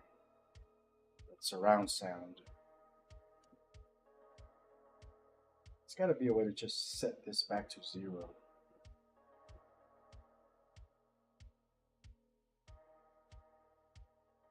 I think that's it right there. Haha, I found it. Yay. So, for that part, for that experiment, I'm just going to spread them out a little bit so I can be able to stand in between them and test the sound, the direction of the sounds. You guys are listening with headphones, you should be able to experience the different sounds from different locations too.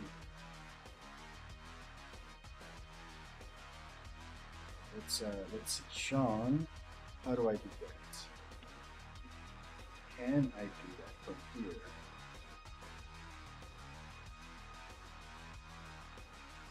Properties, edit.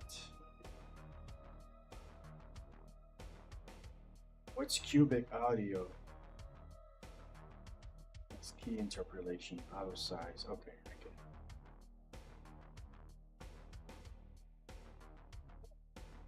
get it. I need a search for this.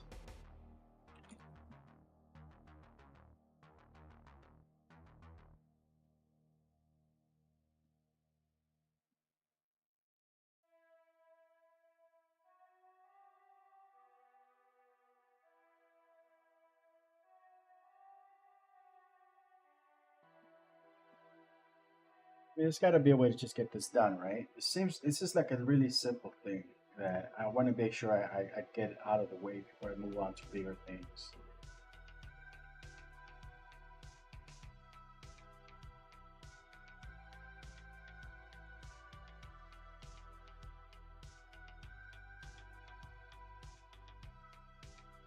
This is not a sound cue that I'm trying to do. This is based on the character's position.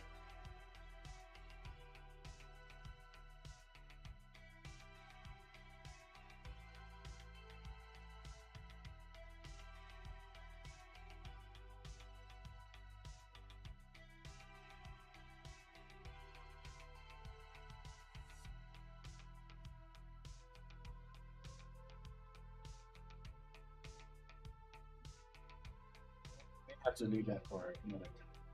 Let's see here. There's got to be an easy way. It's got to be something that I'm missing. So I have this here. I've selected the audio. I shouldn't be able to have like audio properties here. Mesh, transform, materials, actor, animation,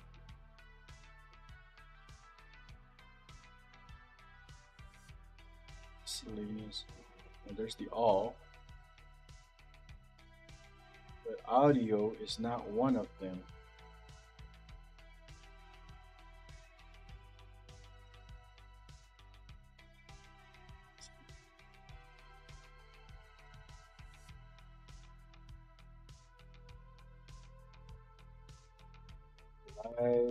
Lighting, rendering. There's gotta be a way. Where are these keyframes? What do they do? Audio. To add more audio. What is this? Pitch, volume, transform.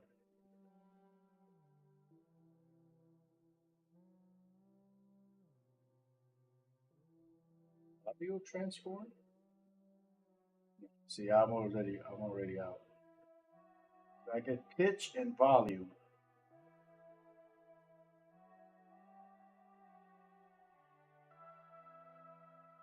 Damn, there's got to be a way to do it. I'm gonna have to post it in the forums and ask or something because all audio files should have an attenuation setting. There's no, it just doesn't make sense for me for something not to have it.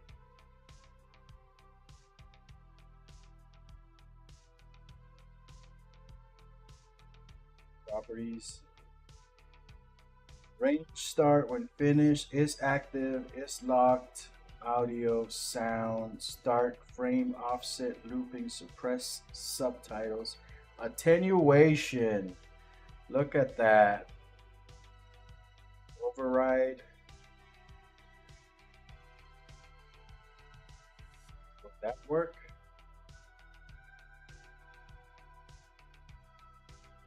So I went to properties, attenuation, override. All right, so I'm going to, just gonna play with it, see if it switches.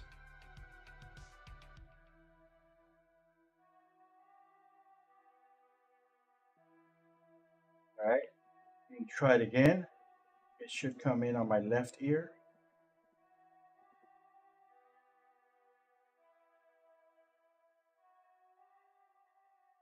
Not quite sure I received it.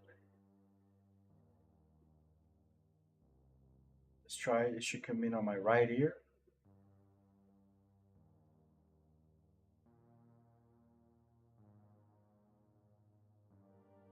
I don't think so. I don't think it worked. So let's see here. Properties. Maybe we're not supposed to override it. What is this attenuation settings?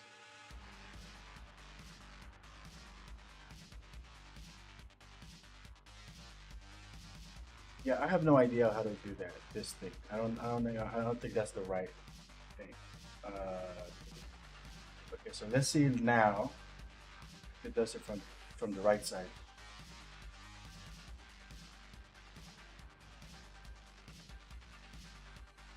Can't tell. It kinda does.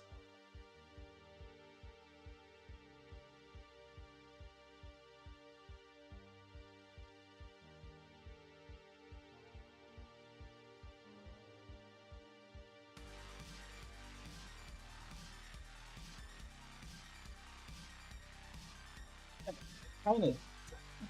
That's weird. I can't tell. I need better ears. Okay, so let's see. Let's play around with the virtual camera.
throw a little fun in the mix.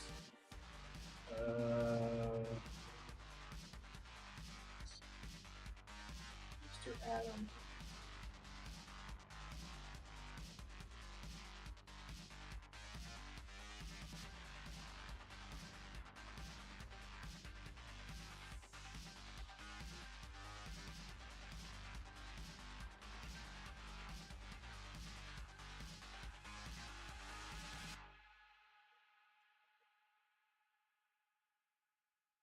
Drop for Adam.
Yeah, that sucks.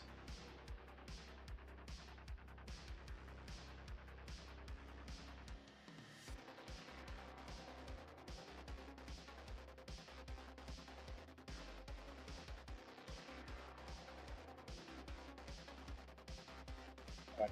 Damn it. I thought I was gonna put something fun in here, but just lighten up the scene.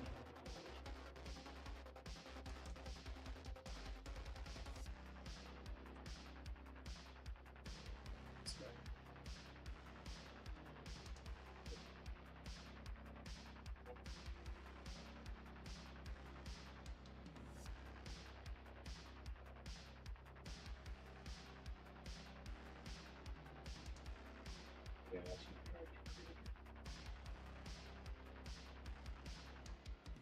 Let's go back to this shit. So the next thing is I need to figure out how to control these guys' faces using the live link and not through iClone and be able to just film their tape recorder from here. I don't care about the busy memes and sound synchronization. The animation will take care of that.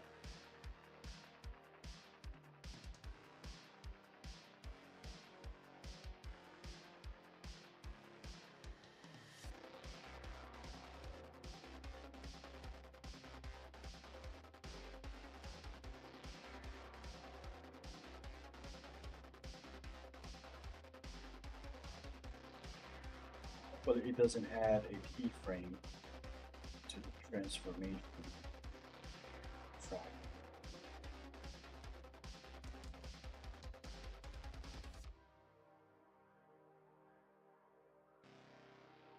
Wish there was a way to just kind of, fix that pivot point thing.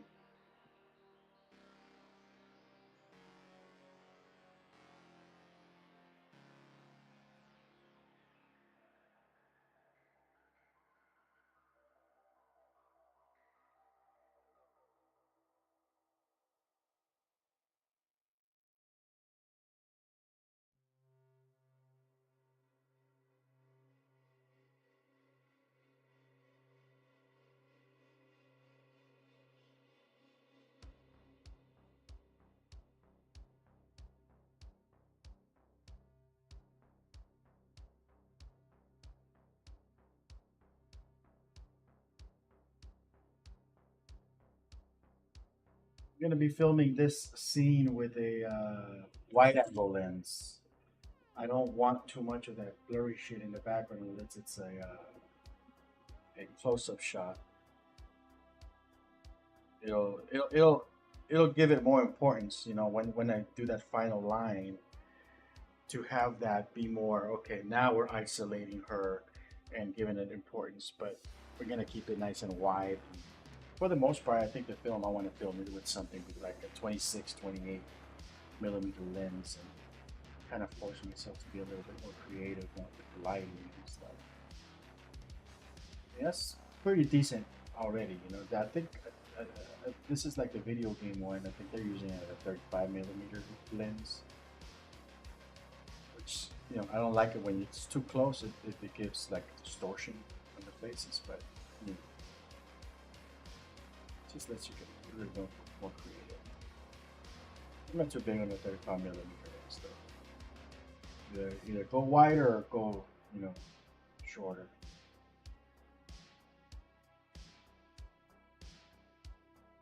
This is what it looks like with a 28 millimeter aperture f 2.8.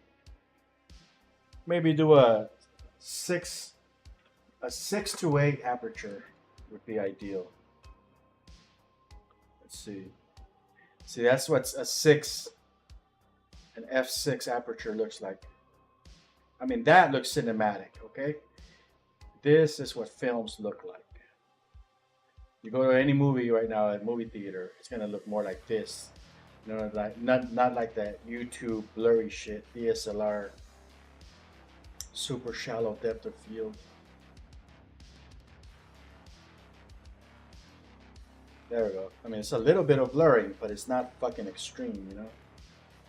So we just adjust the focus distance now. Put it on her. There we go.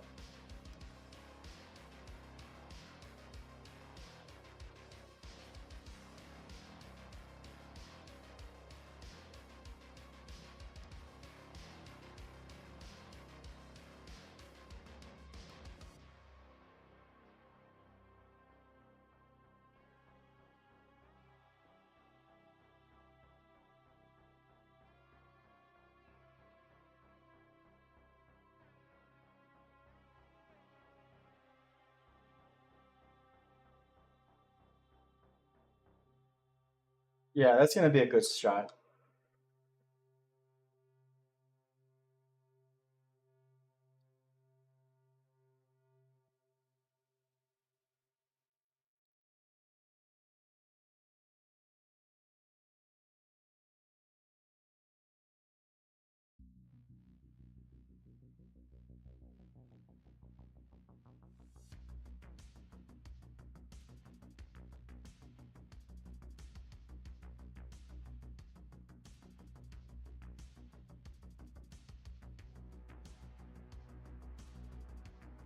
Yeah, right.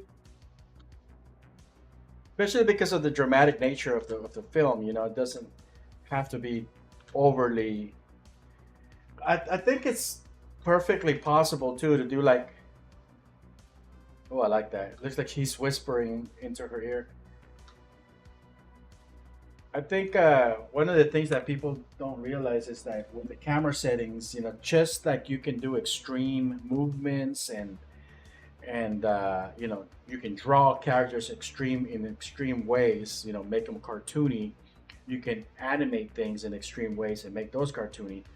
The camera and cinematography, you can also go a little extreme and overboard and make that cartoony. So to me, a lot of the times when people just go overboard with that, from a cinematic perspective, it's cartoony, even if the acting is being like very toned down and stuff. This last take, we actually did a little bit more toning down of the motions, so like that I reduced the amount of explaining hands. There's still a little bit of that in there. I don't like it too much, but I think I need it in order to be able to know what the fuck they're talking about when I'm trying to synchronize the audio. Like when she says thank you, if she's just standing there from a development standpoint, I'm not entirely sure if that's what she's saying until I actually put it back in there. But it's not that extreme anymore, the explaining hands. Sometimes it's cool. Sometimes it's nice to watch it, especially if it's like a video game or like super action packed or definitely a cartoon stuff. You know, I have some scenes that I did that are very cartoony. Um,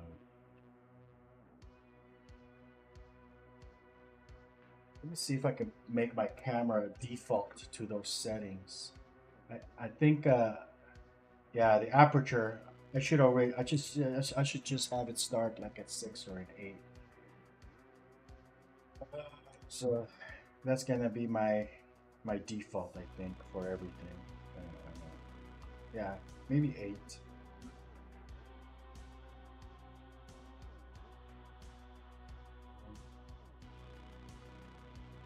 I'm not gonna. There it is. Save this real quick. Sometimes it crashes when I open up a blueprint. Save all. Okay. Let's see if we can find that camera and just set it so that it starts as that particular.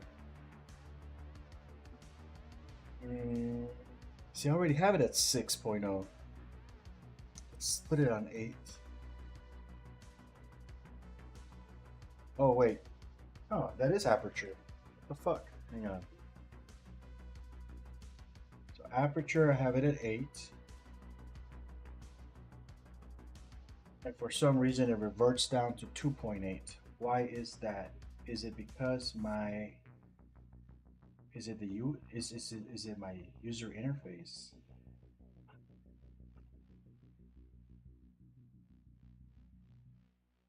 Maybe it's the user interface. It's going based on the slider setting.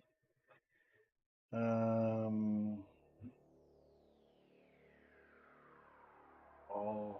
content. Can I just open up that document? Oh, we need the user interface, the UI. Here it is.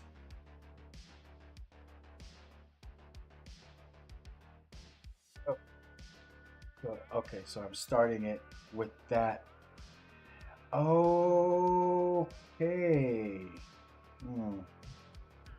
That's what I did wrong. The text is set to 2.8, but the actual setting comes up at 8, and that's why I see that little jump. Like when I actually, so it really is at 8 right now, but when I switch it, see, it goes to 8.1.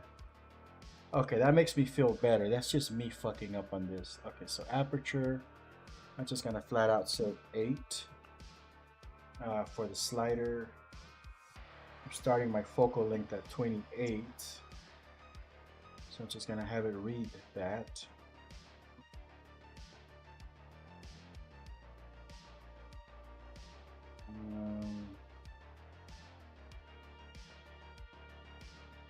Size, content.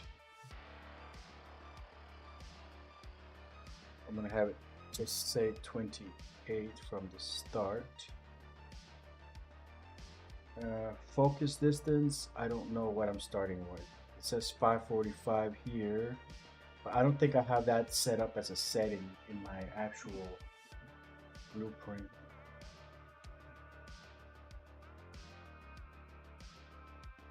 Focus distance, I have it set at 0. All right, let's see what that looks like. File.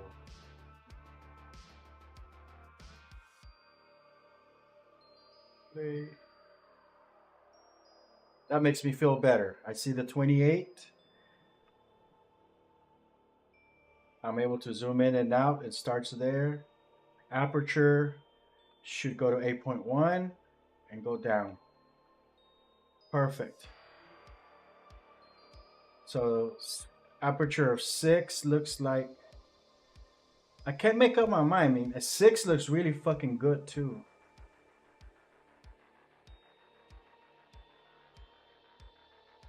Yeah, I don't know.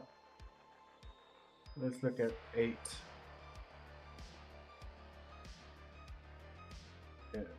It's between there, man. Maybe I should just kind of go somewhere in the middle. Let's do 7. Nah, let's stick with 8. So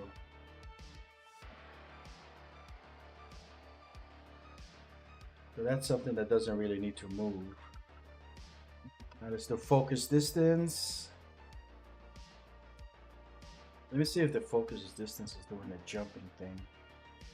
So right now it reads 5.45.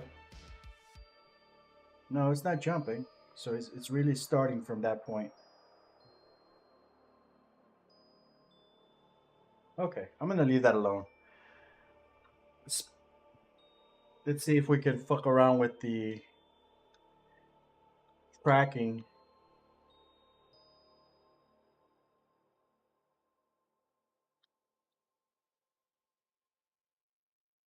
So it'll track that specific 3D space. So regardless of where I move, my focus will always be like targeted, I guess, on her boobs right now. Those boobs will always be in focus.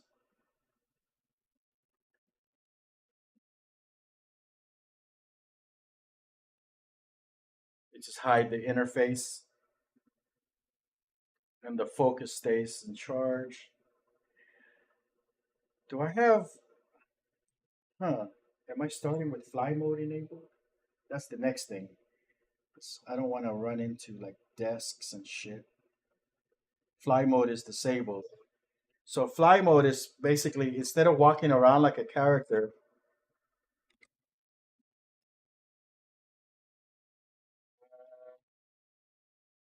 what did I do?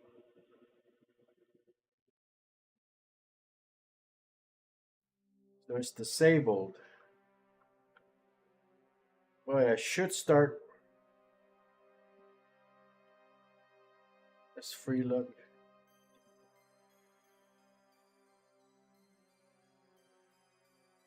So I know free look allows me to look around and then snap back to my original spot. That's not very useful to me. Not for this. So let's take a look at where the fuck I have fly mode enabled and tweak it. I know it's in my blueprint. F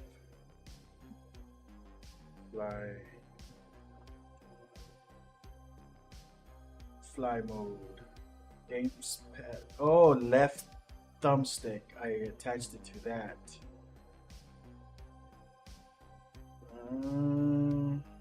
Do I want that though? Shouldn't I just do it like as soon as it starts? I should already be in fly mode. I guess no. I guess I really do want that because I want to be able to position my camera somewhat.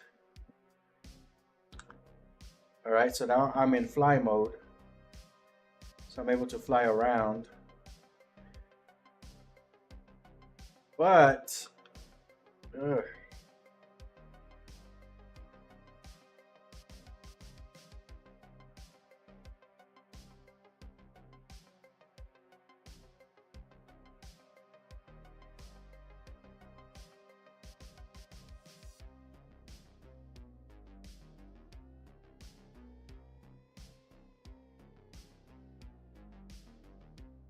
I'm gonna break the fuck about that so-called 180-degree rule. Screw that. Like some kind of weird Dutch angle situation going on over here. That might work. See some kind of weird Dutch angle situation going on over here. That might look nice. Like that. I get all 4 of them in there. I get the nightclub. I'll get the background dancers in there. That might be a good shot.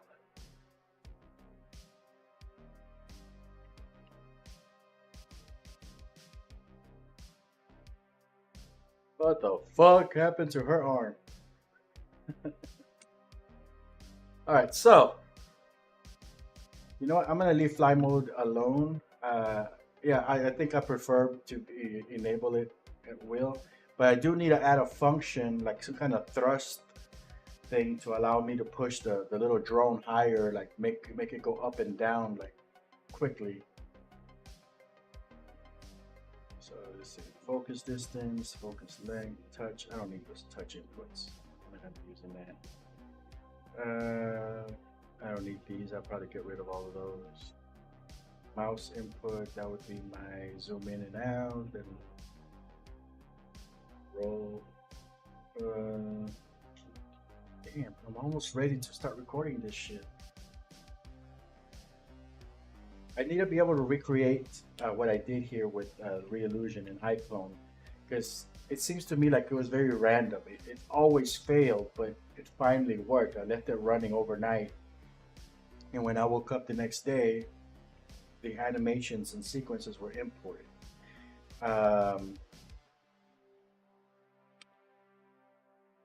Let's see what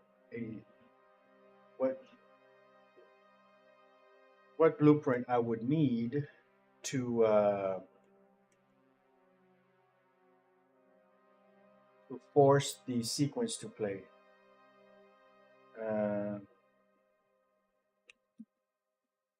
Done it before. It's just been a while.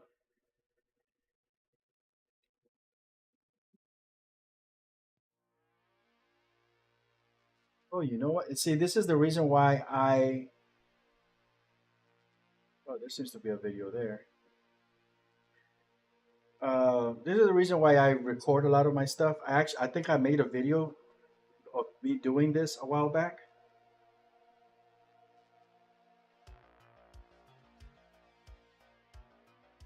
But this seems to be what I'm trying to do. But I think I've done this in one of my previous videos.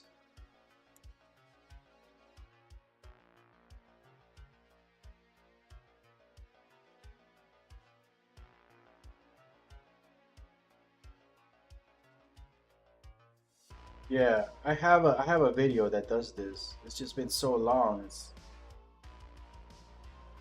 You can't beat a 53-second tutorial though.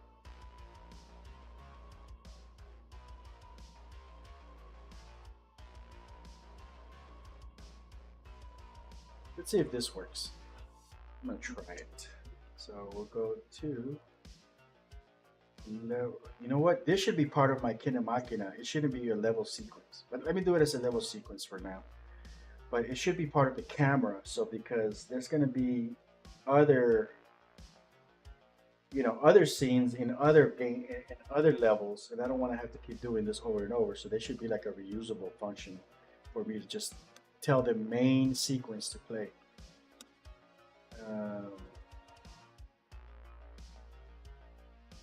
Let's see. So we're gonna do a P.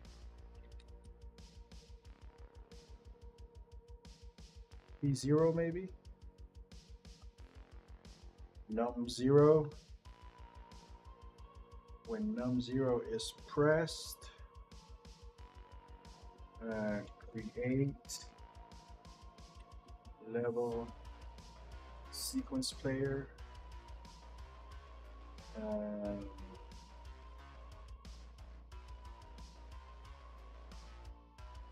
This to be a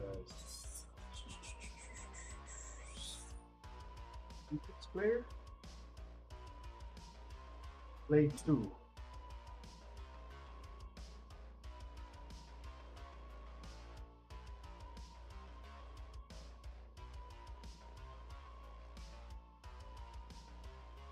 Oh, which one of these?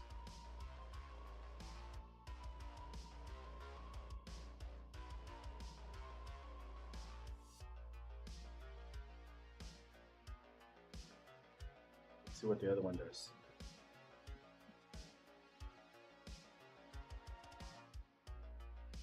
I think this is the one that I need.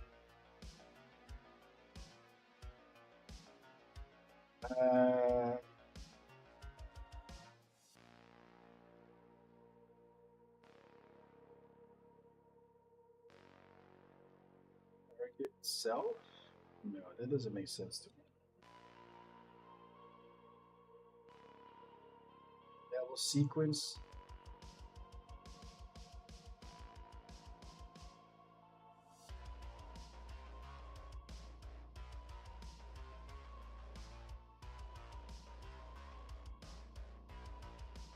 Yo, what the fuck is the name of my sequence?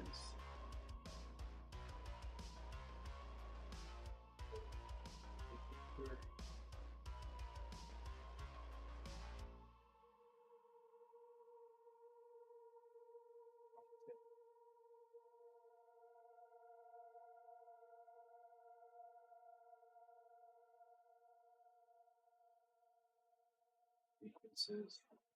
Scene 9 group. Why isn't it showing up over here?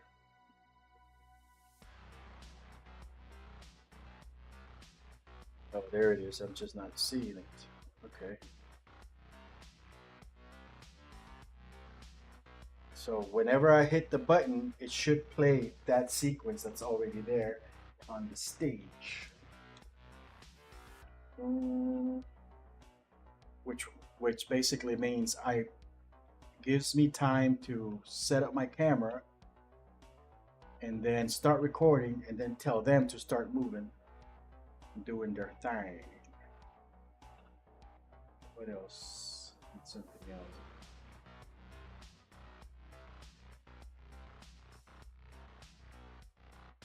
I feel like I need something else. I feel like I'm missing something. All right, let's see. Yes, it restarts every time I press 0.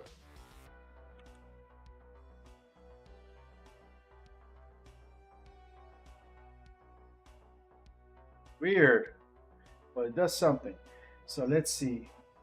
This sequence, I guess I should disable the autoplay for it. I mean, for testing purposes, obviously it's great to have it, but once you have the thing rigged up, you shouldn't need to. Scene 9 group. So here I should disable the autoplay so it doesn't play anymore until I tell it to. There it is. So, bam. So it's just gonna be standing there until I tell them to. So then I hit 0. The fuck?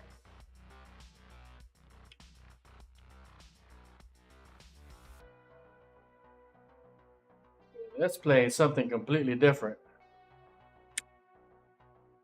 That's not the right sequence. It's playing something.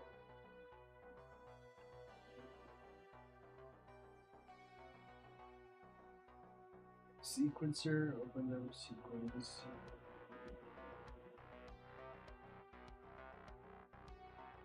How do I get this to just jump to frame 0?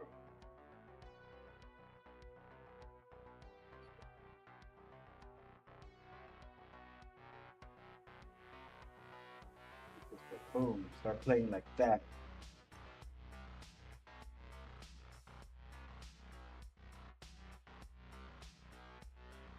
What did I do wrong in my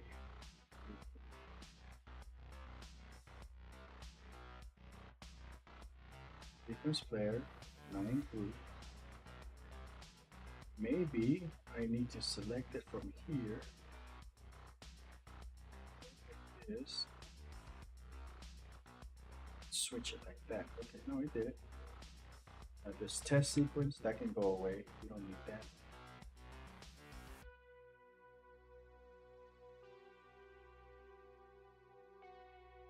How is that in use? Okay.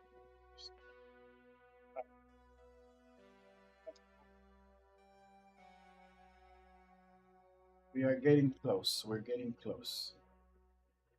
So on press, create level sequence player, and the player will play this level sequence,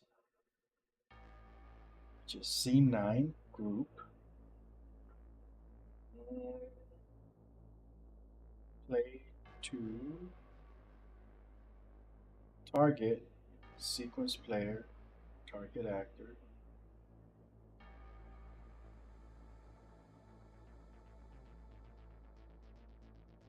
Movie sequence player structure, the position settings, position play to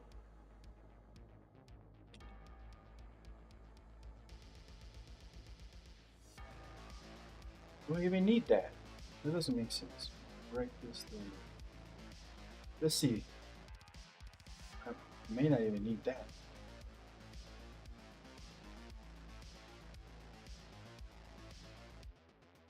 Maybe I do. Alright, let me go back and look at my videos. My own video that I made to myself like 2 years ago.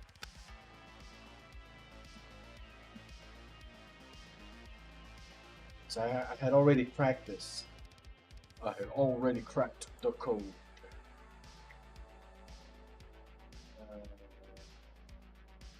Let's go to the channel. Videos. Somewhere in here. I think we have the ability to search. It was a video related to multiple cameras. Here it is. Create your first animated sequence and live multicam switcher. So this was something I did 9 months ago. Okay, so I cracked this 9 months ago. I made sure, because like most of these tutorials, I make them for myself. Because I know it's like I'm learning, and it's like at some point I'm gonna need this.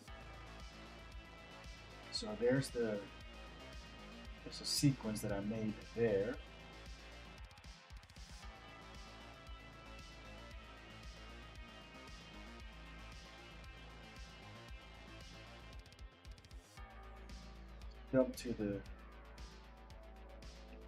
Let's jump to the blueprint part.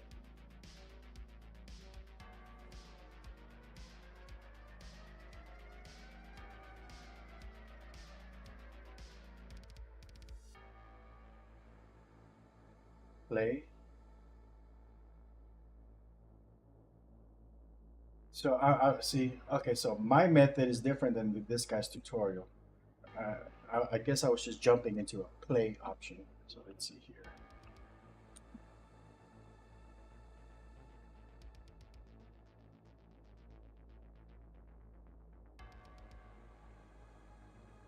Let me look at that some more then, I guess, because, yeah.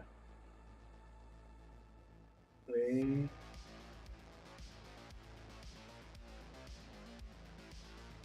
Where's the current, blah, blah, blah, position, play rate, target player, move, or sequence. Gotta remove the context sensitive thing.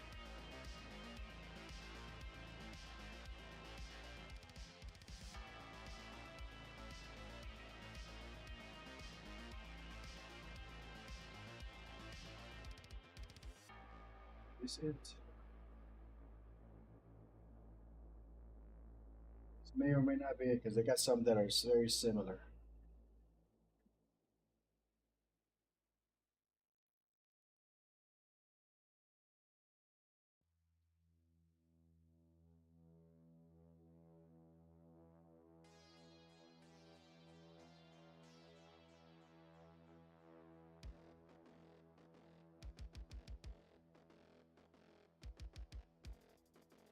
Sequence. So I think I did a drag and drop on that one.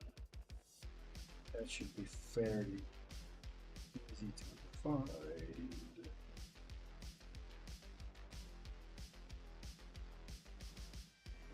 So it's right there.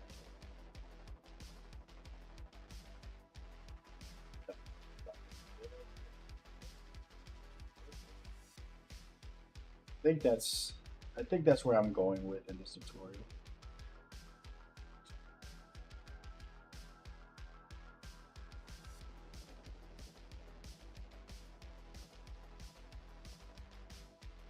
Ooh, oh yeah.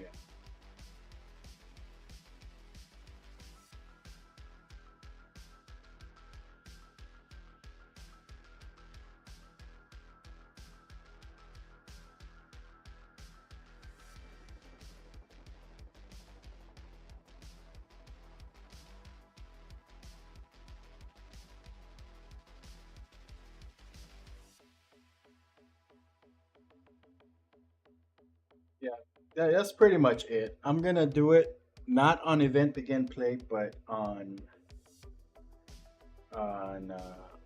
a keyboard press. So this should work actually. This and yeah, this I think this is a little bit more efficient than that tutorial that I looked at earlier a little while ago. So let's see how that looks like. So they're just standing there. Now I press 0. Bam! Action!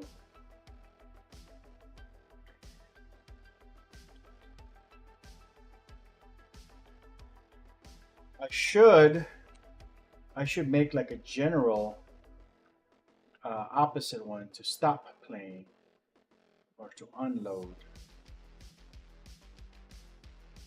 Wonder if it's as simple as just adding a stop. Stop sequence, stop. Let's just use a stop for now. So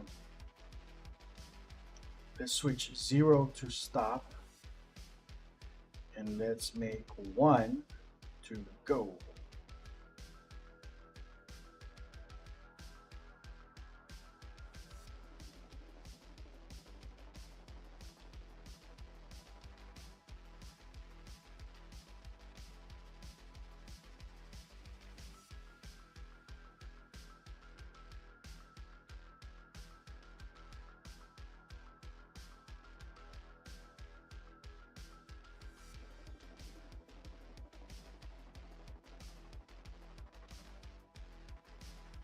So let's see if by pressing 1 we can go and pressing 0 we can stop.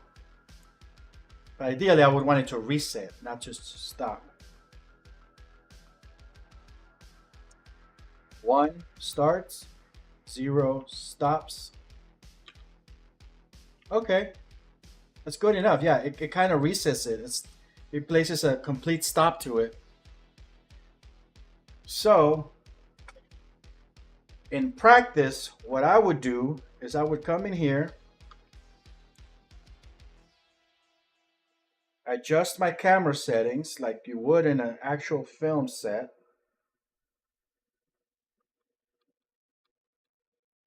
Take my time framing it. I'm going to keep it at 28. So I'm going to move in, just going to dolly my ass in there. Adjust my frame. Set up my focusing method. Let's point it at her.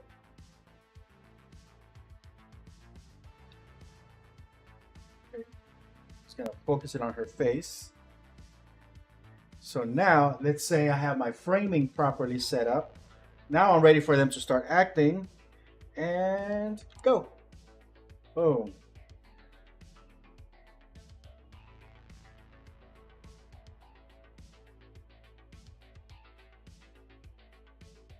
All right, so let's say I want to switch to a different angle. All right, I don't need them to be acting right now. I need my frame rate. So let's say we're going to do a shot from this angle. Okay, action! Bam! That'll work. And I just record everything in real time. No need to render. So this is the rendering button, basically. Instead of going through the rendering process, I just reset everything. I adjust my camera to the angle that I need and let them do their thing. All right. So I can go here. I mean, I don't have to stop it. I can use my framing. Yeah, I can use whatever they're doing now to adjust my framing.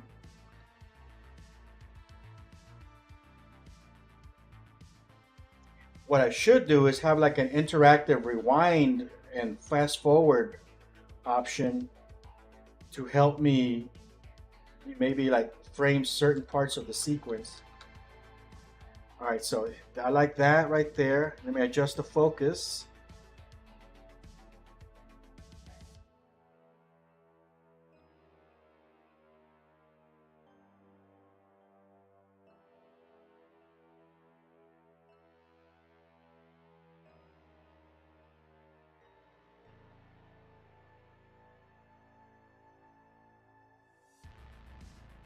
All right, so let's say I have that. I'm gonna adjust my focus on Chris. All right, I'm ready to shoot the sequence. Go back there. Hit stop to reset everything. And let it go. Boom. So now I have a different angle. Now, I suppose I should also restart the music or just record everything without music so that I can add the music later in After Effects or whatever if I'm doing a post editing type of situation. But for recording camera takes and things, I think this is fine because I can add the camera takes back into the sequencer. Because ideally I want to keep this as original as possible without any rendering. I want to keep it as a video game. Just let it play like a video game, you know.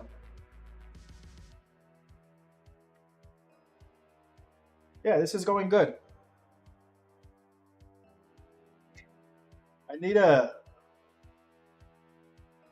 I need to make it a point not to screw around with my focal length. See, I started out at 28 and now I'm at the 40 millimeter lens. That's just something for me to just get used to.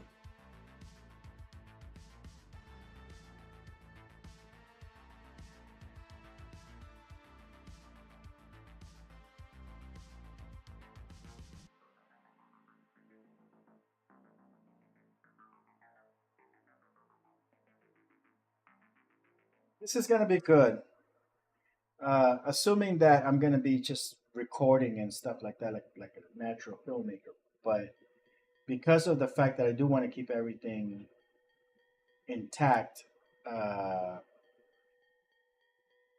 as a video game type of situation, I also need to be able to get my natural camera movements back into the sequencer. So I have to have some kind of take recorder or something set up now to get all my camera movements back in there. So I have the ability to render stuff out now. It exports to my recorder. I can record in real time, and if that's all I wanted to do was make a film, that's all I need.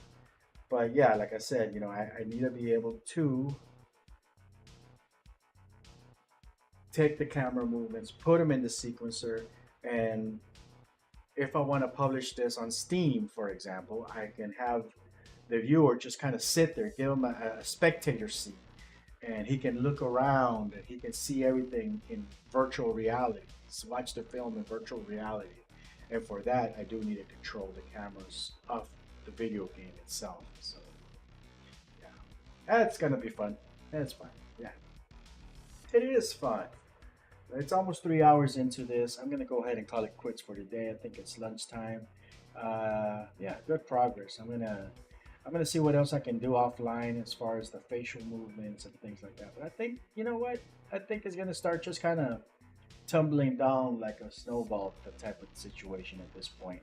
I got to get the massive thing of dancers down there just shaking their ass and start implementing the extras. I need to bring back the waitress and put her in here. I thought it was cool that I was able to import the Reillusion animations directly through that one button transfer thing. That worked. I don't know how it worked, but it worked this time around after so many times it's failed, and I have no idea what I did different. But we'll see. All right, guys. I'll talk to you guys later.